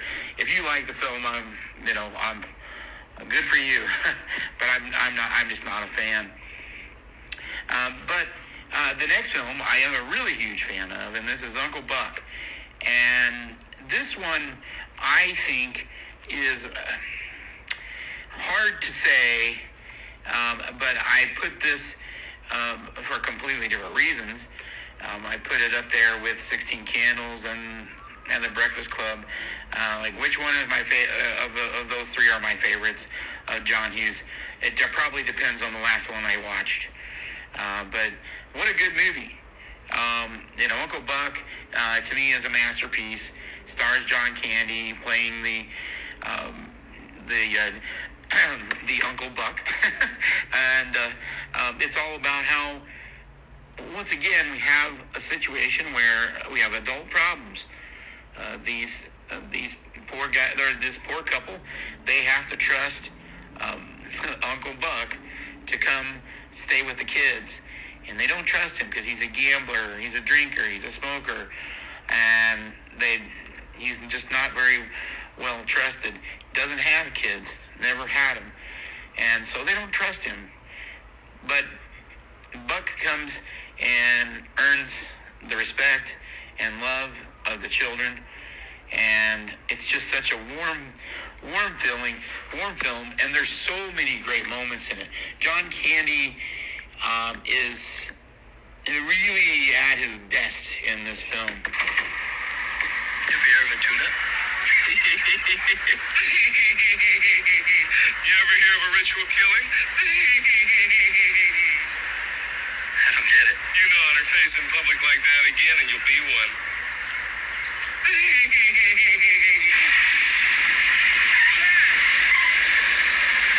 Where do you live? In the city. Do you have a house? Apartment. On a rent? Rent. What do you do for a living? Lots of things. Where's your office? I don't have one. How come? I don't need one. Where's your wife? Don't have one. How come? It's a long story. Do you have kids? No, I don't. How come? It's an even longer story. Are you my dad's brother? What's your record for consecutive questions asked? 38. I'm your dad's brother, all right. You have much more hair on your nose than my dad. How nice of you to notice. I'm a kid, that's my job. Just a fun movie. Uncle Buck is. The pancake scene is priceless. The scene with the principal, another principal that's a bad guy. Imagine that.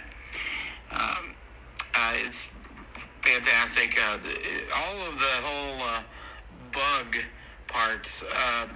Bug is the boyfriend, the girl, and he's not a good guy.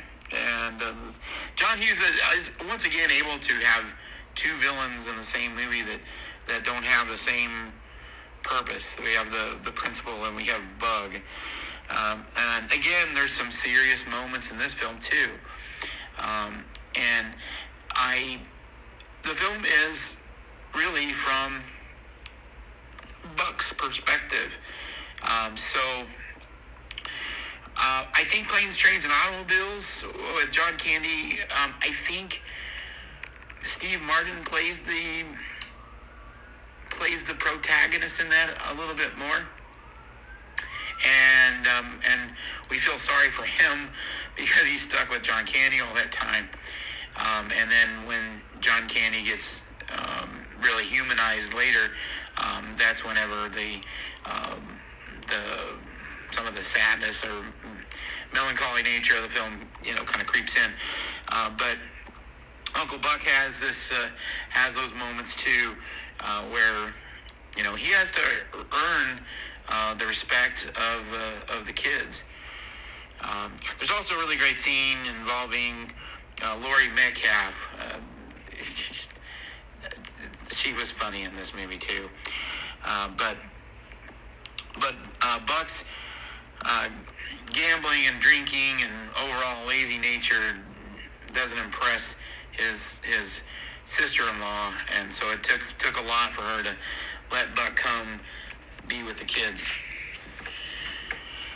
And tragically, the last film that was directed by John Hughes was called Curly Sue. And this is going to dovetail into the next subject, John Hughes. Let's see, Curly Sue came out in 91, and it starred Jim Belushi and Allison Porter, and she plays Curly Sue. And they're scam artists, and there's it shows that this film. It shows that John Hughes kind of lost his way, and he went from really capturing that teen angst to making a film like Curly Sue. And I'll explain where we get to Curly Sue in a moment, but it was a bomb, and Hughes never directed again. So what happened to him?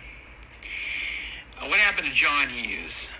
Well, I'm going to tell you right now, Home Alone happened to John Hughes. He produced Home Alone in 1990, the year before Curly Sue, his last film that he directed. And John Hughes, when you look at his IMDb,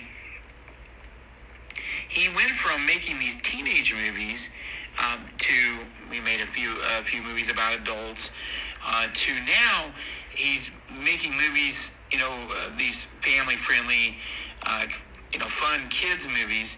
And Home Alone was such a huge film that I think he spent the rest of his career trying to recreate another Home Alone. So he did do a sequel to it, produce a sequel to Home Alone, and it was also successful, and it was also funny, for that matter. But John Hughes got away from what he did best, which was capturing that teenager angst, and he was able to do it with adults too. He captured in 15 minutes. He could really nail down a couple of scenes that would make you feel like the characters that were not very likable a few moments ago, all of a sudden you can identify with them a little bit. But he produced after Curly Sue, or let's put it this way, after Home Alone, he went on and produced Career Opportunities, which is another film with John Candy, and it also had teenagers, Frank Whaley and Jennifer Connelly as the main characters in the film. So he got back to that a little bit, and then he also produced Only the Lonely, which I think is a terrific John Candy vehicle. But then he goes to Dutch, a movie with a kid, Home Alone 2, another movie with a kid, Dennis the Menace, Baby's Day Out, 101 Dalmatians, Flubber, Home Alone 3. What in the world happened here to John Hughes? It's hard really to comprehend, but he was also a writer. He wrote the screenplay. He wrote 51 screenplays, but a couple of the screenplays he wrote were the Beethoven movies. There's, 5 of those or 6 of those? Just terrible. What happened? Why did he do this? I think it's because the success of Home Alone got to him, and he thought, well, this is how I'm really going to make money, by doing these family-friendly kids movies. And he got away from what he did best. And when he was at his best, I mean, in the 80s, was there anyone better? I don't know if anybody had more commercial success than John Hughes in the 80s. He's certainly not anyone had more success with teenage movies. There were some copycat films from it. There were a lot of copycats. There were a lot of teenage movies in the 80s. But John Hughes did it best, and he really tapped into those feelings. He wrote for like 51 screenplays, and including all the vacation movies, even up to the 2015 one. He wrote some of that script. But his career did tail off. But he did have that tremendous success, and there's just nobody quite like John Hughes and his run that he had in the 80s, from 1984 to 1990. We'll just say, amazing run. So what ultimately is John Hughes' legacy? Well, he died in 2009, and was of a heart attack, and it was unexpected, and I felt the loss that day. We all had a loss that day. If you grew up in the 80s, then you lost a little something when John Hughes died. But the following year, we had this at the Oscar celebration in 2010. Ladies and gentlemen, please welcome Molly Ringwald and Matthew Broderick.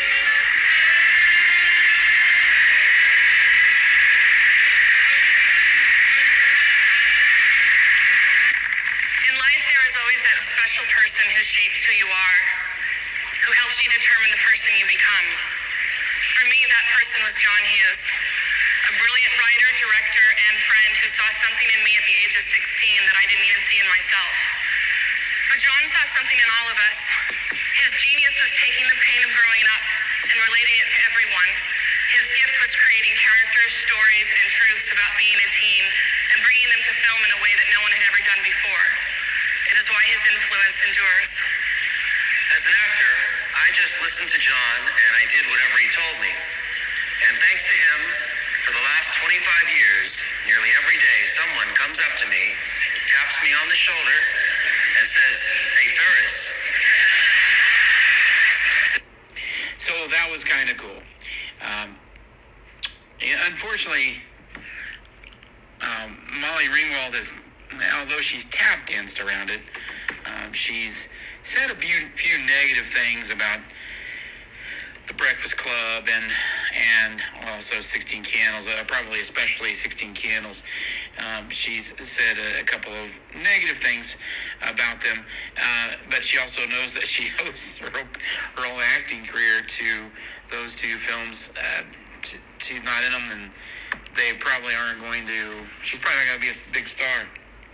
And I think you can almost say definitely not going to be a big star. But he shaped the career of Molly Ringwald and helped boost Matthew Broderick's career with Ferris Bueller's Day Off, although he probably was going to go on to do whatever. But I think that having Ferris Bueller's Day Off in his back pocket, or a feather in his cap, so to speak, I think that really helped him. And interestingly, Matthew Broderick didn't want to do Ferris Bueller's Day Off. He actually was tired of playing a teenager, but he said, "Hey, I'll do it one more time." And boy, I bet he's glad that he did at this point. And I want to, as a note, bring up some more films that John Hughes had his hands on. Pretty in Pink, not my favorite film, but a lot of people really enjoyed that movie. He wrote and produced that. He also wrote and produced Some Kind of Wonderful in 1987. And he also wrote and produced the Great Outdoors with John Candy and Dan Aykroyd. So he had a special relationship with John Candy, although although I think the two, forgive me if I'm wrong, but I think John Candy and John Hughes actually were not getting along at the time of John Candy's death. So I'm not positive of that. But of course, you got the Home Alone movies. You got Flubber in 1997, and all those silly Beethoven movies. And he wrote he wrote a lot of screenplay, 51 screenplays. Had a brilliant mind, and we do miss him.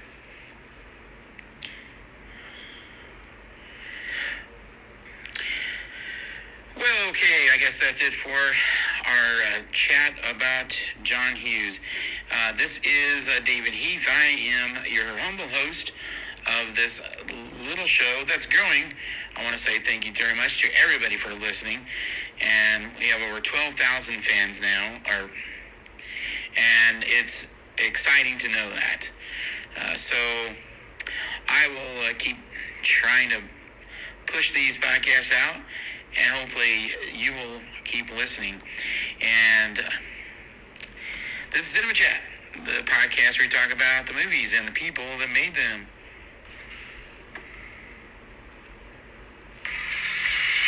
What was that? Eat my shorts. You just bought yourself another Saturday, mister. Crushed. You just bought one more right there. Well, I'm free the Saturday after that. Beyond that, I'm going to have to check my calendar. Good.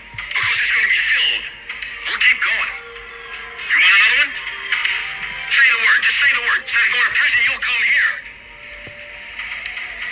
Are you through? No. I'm doing society a favor. So, that's another one right now. I've got you for the rest of your natural born life if you don't watch your step. You want another one?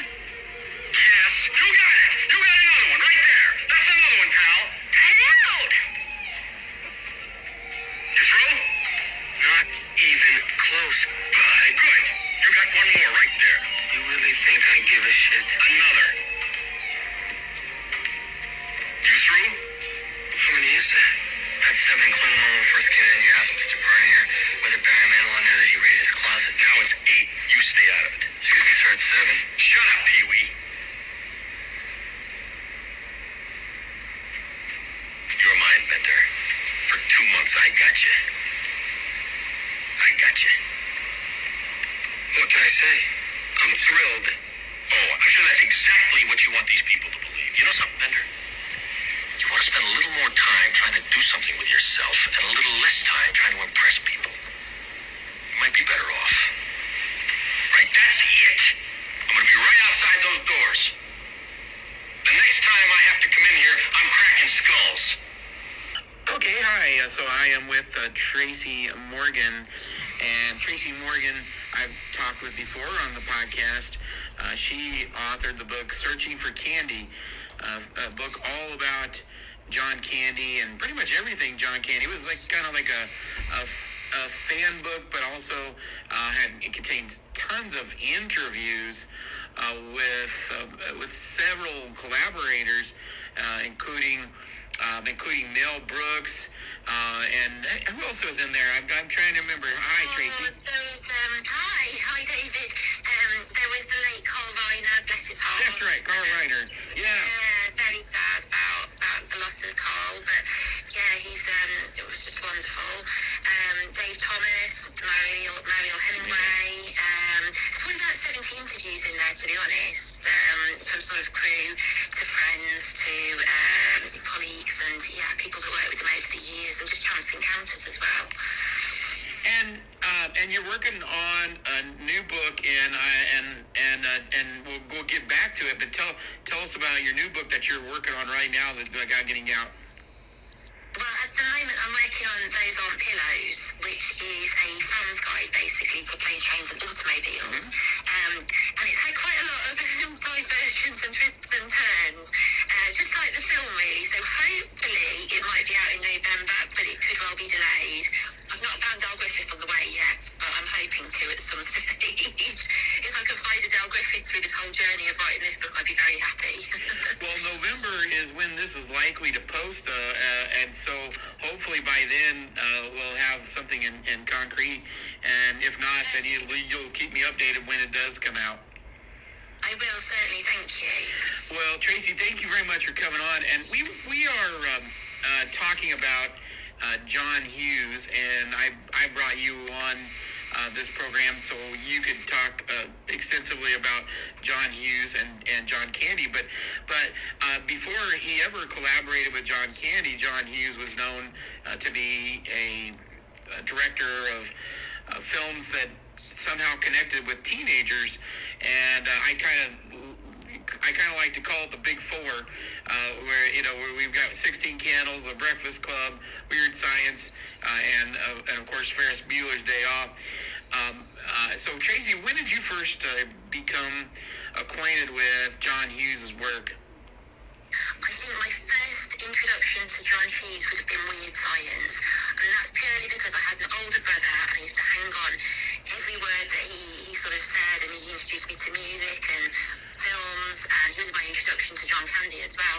But he used to watch Weird Science over and over and over again, so I knew that film sort of inside out as I was growing up, and I just loved it. It was brilliant. It was like, underdog, basically, you can get in the girl, isn't it, really? In a very strange way. But yeah, I just loved the characters and the detail that he put into that film. And sort of later on, of course, there was Ferris Bueller's and 16 Candles and The Breakfast Club I love as well. But I think he's a genius, isn't he, really? I mean, he kind of got into younger people's heads, thought exactly what they would be thinking, relate to them, sort of distill that and then project it onto the big screen. And I don't think anyone really got us in the movies like he did, and nobody else sort of really managed to do that for kids growing up in the 80s. I don't think he really managed to tap into that. Right, and it's really kind of it was an amazing thing that he was able to do, and I mentioned earlier in the podcast before you came on, I compared, say, 16 Candles to Fast Times at Ridgemont High, and I said I felt like that 16 Candles took that type of humor and took it to a different level, and they made a film. Oh gosh, forgive me if I have it wrong, but I feel like Fast Times at Ridgemont High was about an hour and 50 minutes, and 16 Candles was closer to an hour and 30. I may be wrong on that, but it is a faster paced film, and he took some humor and somehow made quite a bit of gutter humor into a PG film. Yeah, no, absolutely. He was really good at that. And there's a lot of gutter humor in there that just somehow, it's PG. Even though we've got, bare breasts, we've got all kinds of sexual jokes and innuendo and coming out of our ears, but yet it's still PG. And so it's kind of funny, but we go to The Breakfast Club, which is a little more vulgar, but quite a bit more serious. And and then you, of course, have like you talked about Weird Science. I really enjoy Weird Science too, and I put that, like most people probably wouldn't, but I put it right up there with the other three. I agree. I absolutely agree. Yeah, it's perfect in that sense. It's kind of because he had like the cool kids in The Breakfast Club, and I know they weren't seen as the cool kids, but to me they were seen as the cool kids. And then you had like the nerds in Weird Science, and he kind of went and sort of looked at every sort of group, I guess, in that sort of era. But yeah, no, I agree. I think Weird Science is right up there. And what a great idea, you know, who would come up with something like that and make it so believable as well. Right. Yeah. It is amazing. Now, of course, your expertise lies with with John Candy, and he, of course, came in to the career of John Hughes in 1987, and cue Plane, Trains, and Automobiles, and you obviously have a special adoration for this film. Tell the audience what you think about that film in general. Yeah, well, to me, it's probably one of the most perfect films you can watch. In terms of the writing, the casting, and the chemistry on and off set, I think just really shines through. And I think it's just such a warm-hearted film that this is why literally it's kind of been timeless. And year after year, Thanksgiving comes and everybody sits down and watches it. Even if you're not in the US and you don't necessarily celebrate Thanksgiving, you still watch it because Christmas is coming, and love it. And it kind of makes you laugh until you cry, and then it makes you bawl like a baby, and it just kind of gets all the feels. And I think Paul Hirsch said, who was the editor on Planes, Trains and Automobiles, he said the brilliant thing about John Hughes was that he sort of calls him a skilled miniaturist, because you can take a very simple situation and then weave it endlessly elaborate.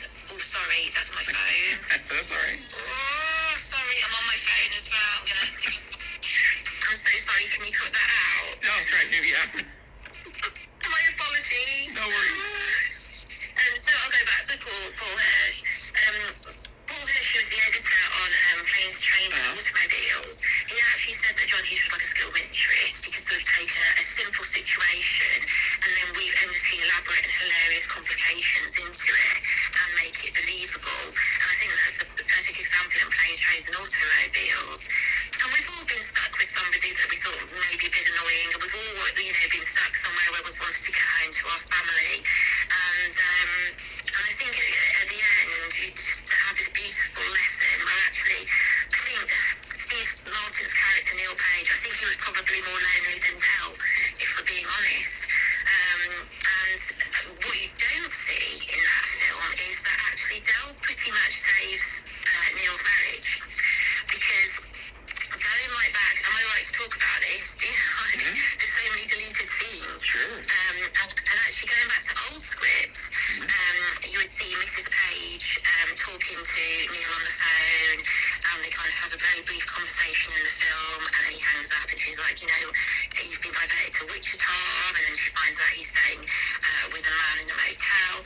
And what you don't see that was written into the script was she was convinced that Neil was having an affair, that this was all being made up and fabricated because he was spending time with another woman. And so she thought Del Griffith was made up. So when you actually get to the end of that film and you see the relief in her eyes when he brings Del Griffith home, he's actually saved the marriage. In one scene she was saying, as soon as Thanksgiving's over, I'm leaving him. You know, to her parents, we'll get that out the way, then I'm going to leave him. And you can just see that relief in her eyes. And there's so many parts to that film that I think the initial cut was 4.5 hours. They had to cut so much out of it. I would have just loved the director's cut, because there were so many other stories interwoven into that. And I think although it's a beautiful film by itself, when you actually know what was cut out and where it was heading, it kind of makes it even all the more richer, I think.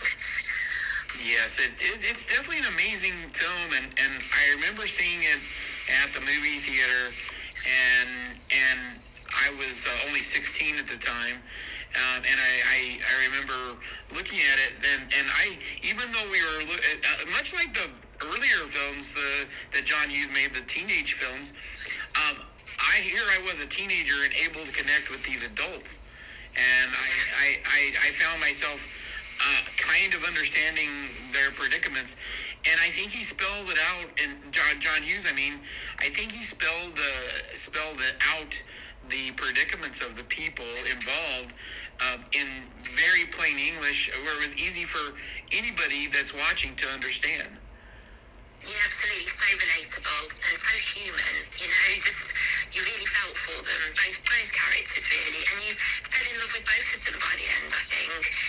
He was so talented at that, and you know, he wrote that film, pretty much the bare bones of it anyway, in a weekend. Like, he would just sit down, he would write and write and write, and that was the best way for him to work, because he would then know at the end of that weekend whether it was actually something he wanted to continue with or not. So to write a film like that and get all those details in within 2 or 3 days, I mean, he wouldn't go to bed, John Hughes, very often. He would work through the night. And I think when he became really good friends with John Candy, which was on Planes and Trains, they'd worked with each other very briefly before in National Lampoons. But Planes and Trains was where they sort of really sealed their friendship. They were both kind of very similar characters. They both were very much the family man. They weren't interested in that side of Hollywood. You know, they were very faithful to their wives. They loved their kids. They loved ideas. They loved each other. They loved staying up. They loved smoking. Well, one of them loved drinking rum and coke. The other one loved drinking coke. And they would literally stay up for hours chatting on the phone and just bouncing ideas off each other. So I think they were very, very similar. And I think from that, with Planes, Trains, if you look in the early work, Molly Ringwald sort of really became John Hughes' muse. Later on, I think that was John Candy. And he kind of got to know him so well. And I remember watching an interview with Edie McClure, who basically said that in Planes, Trains, John Hughes had taken Steve Martin's actual personality, which was sort of quite shy and quite sensible, believe it or not. You see him off the stage, quite shy and quite sensible, and wanted to keep himself to himself. And John's character, which was quite outgoing and loved life, and then sort of exaggerated both of those to make it work, which it did. I just think there's so much talent there, and like, who could write something like that in 3 days, 2-3 days? Unbelievable. Who could stay up all night and still focus? You know, it's hilarious. Yeah. You mentioned Edie McClure. I have to ask, what was meeting her like? I didn't actually interview her. I watched an interview with her. It sounded like it sounded like you said you actually met her, and I was like, you were paying attention to an interview. Because I always kind of wonder, is she that person that you see on the screen? I think she would be. I believe she was absolutely lovely. Unfortunately, I think she suffers from dementia these days. As I would certainly try and interview her. But yeah, I believe. I mean, John Hughes obviously loved her because he used her several times, and he was very loyal to anyone that he liked.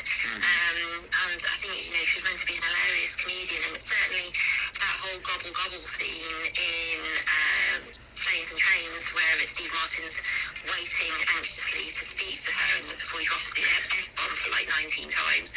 You know, she improvised an awful lot of that, and she was very good at improvising. I'm sure she still is. But yeah, so unfortunately never got to speak to her. Would absolutely love to. Yeah, that would be nice. Now, and then we go from Planes, Trains to, and I'm going to remind everybody that Tracey has written a book, or is writing a book, and trying to finally get it out there about Planes, Trains, and Automobiles. Just such a tremendous movie, and I'm going to encourage everybody, if you like this conversation, I know you're going to love that book. If you like this conversation, I know you'll love Searching for Candy. Never met anyone with such utter passion for a subject more than Tracey Morgan about John Candy, and it's just lovely. Yes, absolutely. And we go from Planes, Trains, and Automobiles to Uncle Buck, which was another classic, and I actually call it a masterpiece. I think it's so perfectly written and well produced. I think that it's cut well. And John Candy, I think that this film utilizes John Candy's comedic talents to the absolute fullest, where he's carrying. We saw John Candy and Splash and Stripes be such a real force in the film, and the movie's not going to be the same without John Candy in either instance. But in Uncle Buck, he takes the film on his back and just carries it all the way himself. I absolutely agree. Yeah, absolutely. It's just this is his film, in my opinion, John Candy's film. But John Hughes, of course, directed it, produced it, and wrote it. What do you think about Uncle Buck?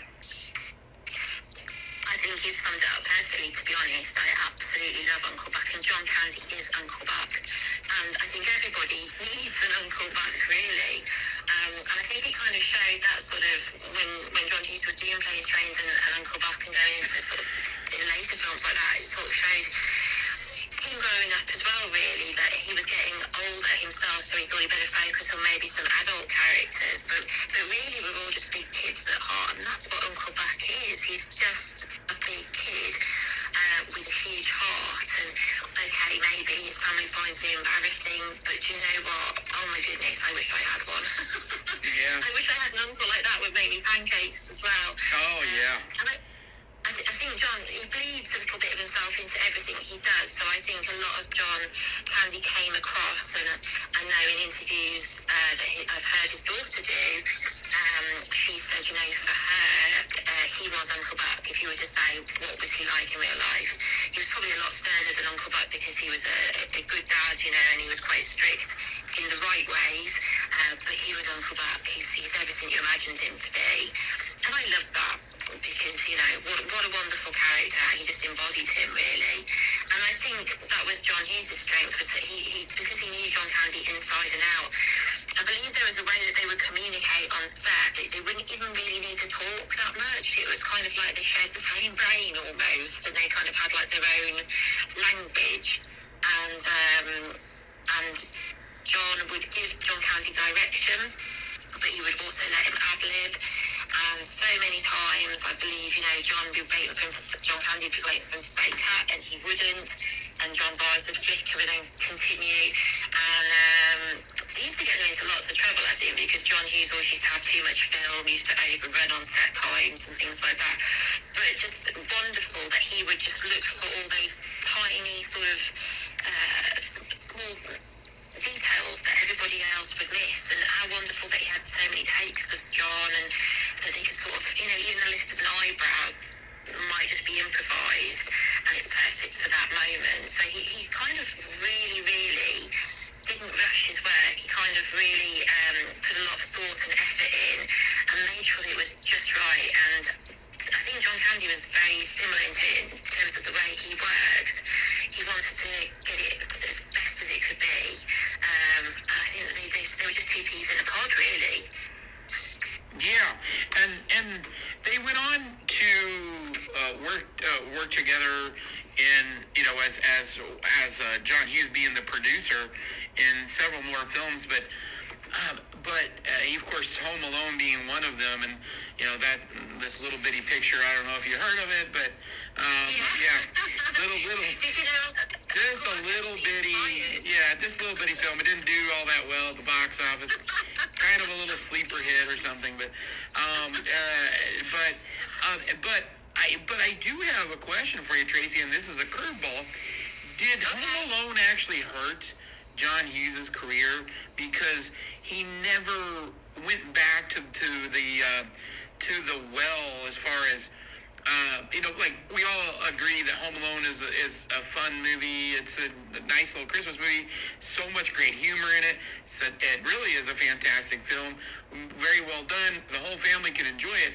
But is there a back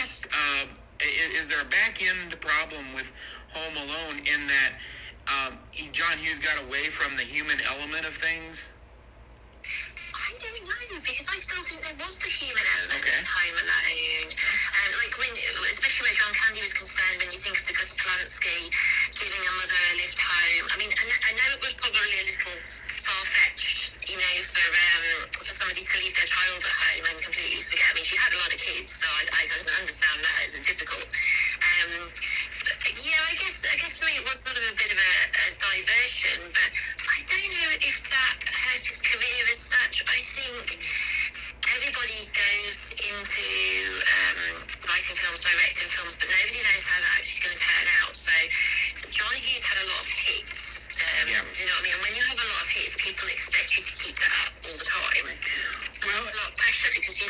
sort of experimented it.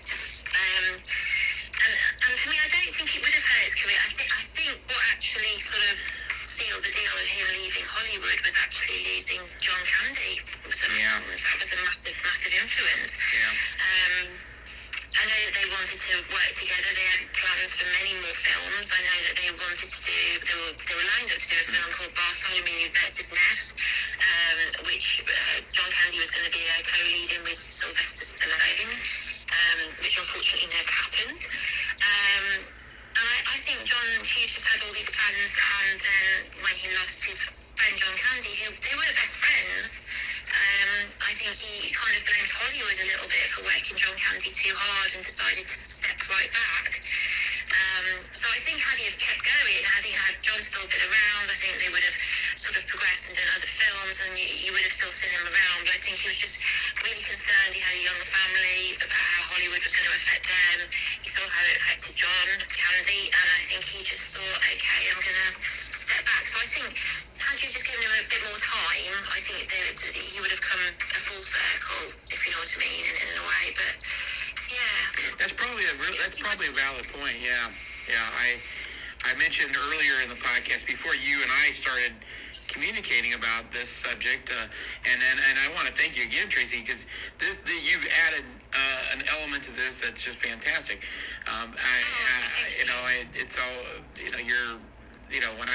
when I started researching for this particular podcast, I thought, I've got all this information about John Hughes, and I was so busy worrying about Molly Ringwald and Anthony Michael Hall and those earlier films.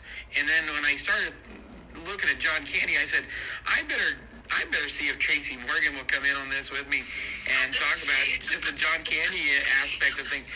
I heard that they had some sort of falling out. Is that not the case?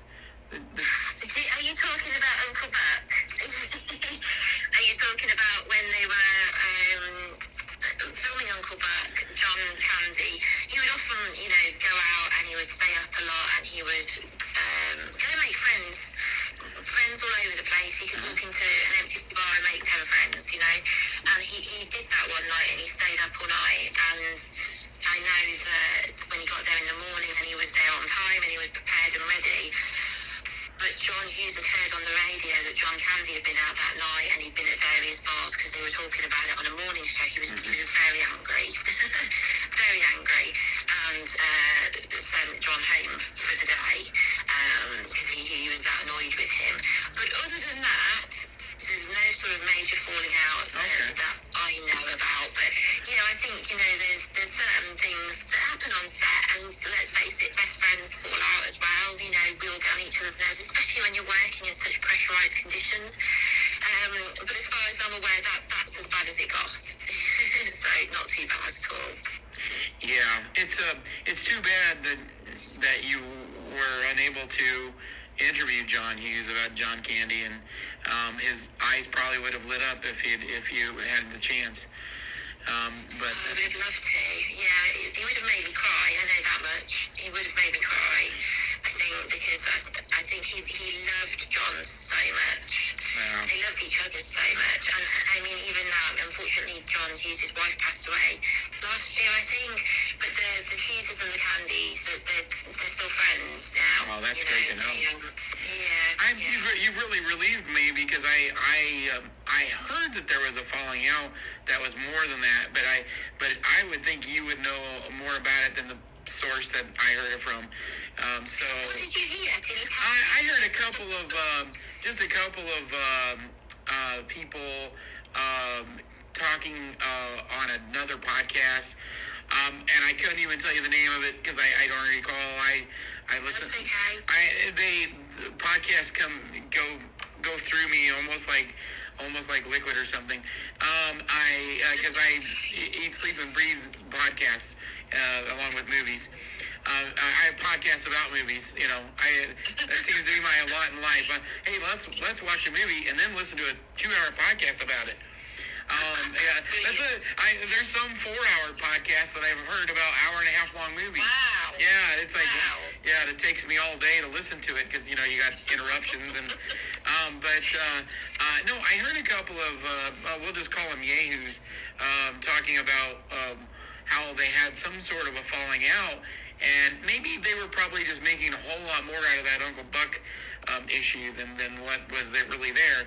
Clearly, they still adored each other at the end of John Candy's life, and I'm sure that if you ask John Hughes in 2008, you know, what he felt about John Candy, he probably, you called him the muse. I think that there's a chance that he would probably say John Candy was just as important as those earlier teenagers were in his film. You're right, yeah. And I mean, like I know John Candy certainly valued John Hughes so much because he thought he brought so much to his career.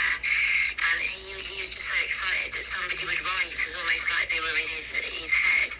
And when we talk about Home Alone, I know we're not sort of focusing on that, but, you know, it was a case of John Hughes said, I need a favour, and he's like, tell me where and when, and I'll just be there. And as parts went on, that was pretty much how they worked, because Candy trusted Hughes that much, and Hughes would always write with Candy in mind. If there was any fallings out, they wouldn't have been for very long. They adored each other. Yeah, so good to know. Yeah, I honestly, I couldn't even tell you where I heard that. I think I was listening to a podcast specifically about. Well, I don't even remember what it was about, so we'll just skip it. I wanted to go to a trusted resource on that, though. Good to know. Tracy, I really appreciate you. You came on here at really short notice too, and I really thank you for.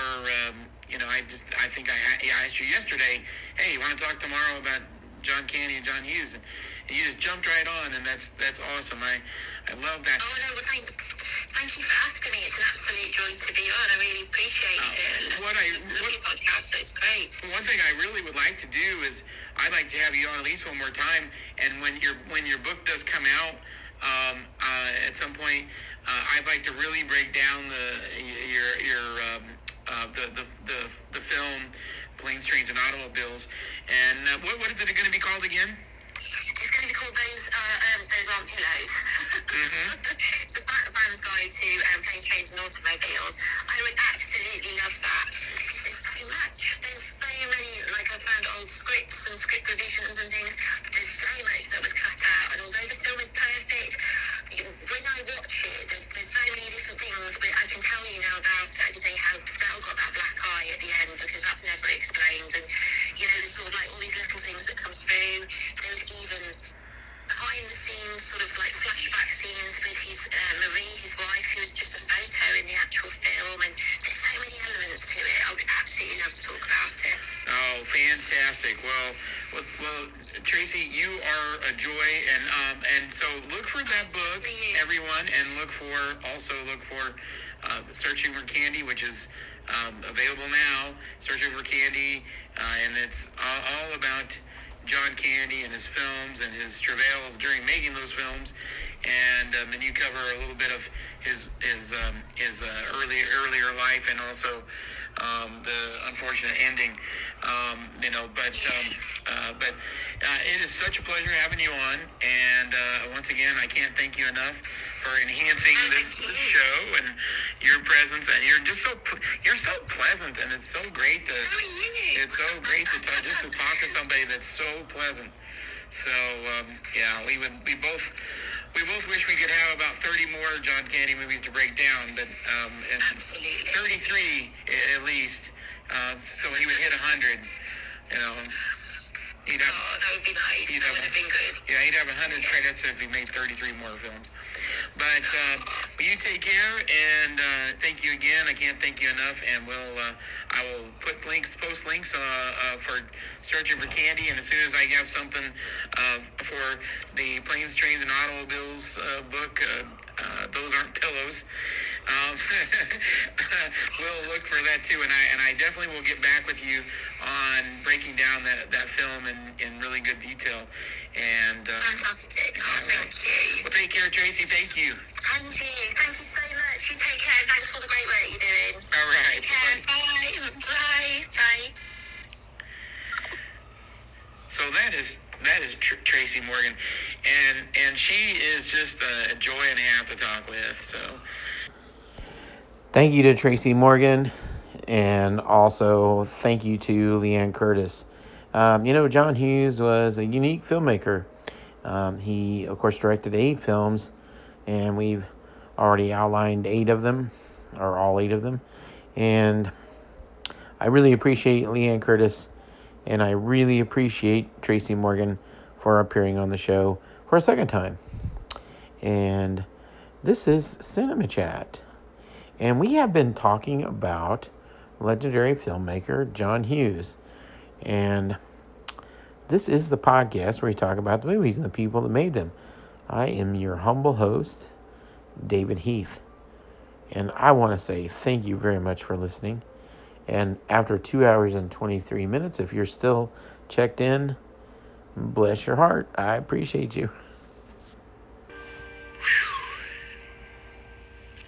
Yep. I said it before and I'll say it again. Life moves pretty fast. You don't stop and look around once in a while, you could miss it.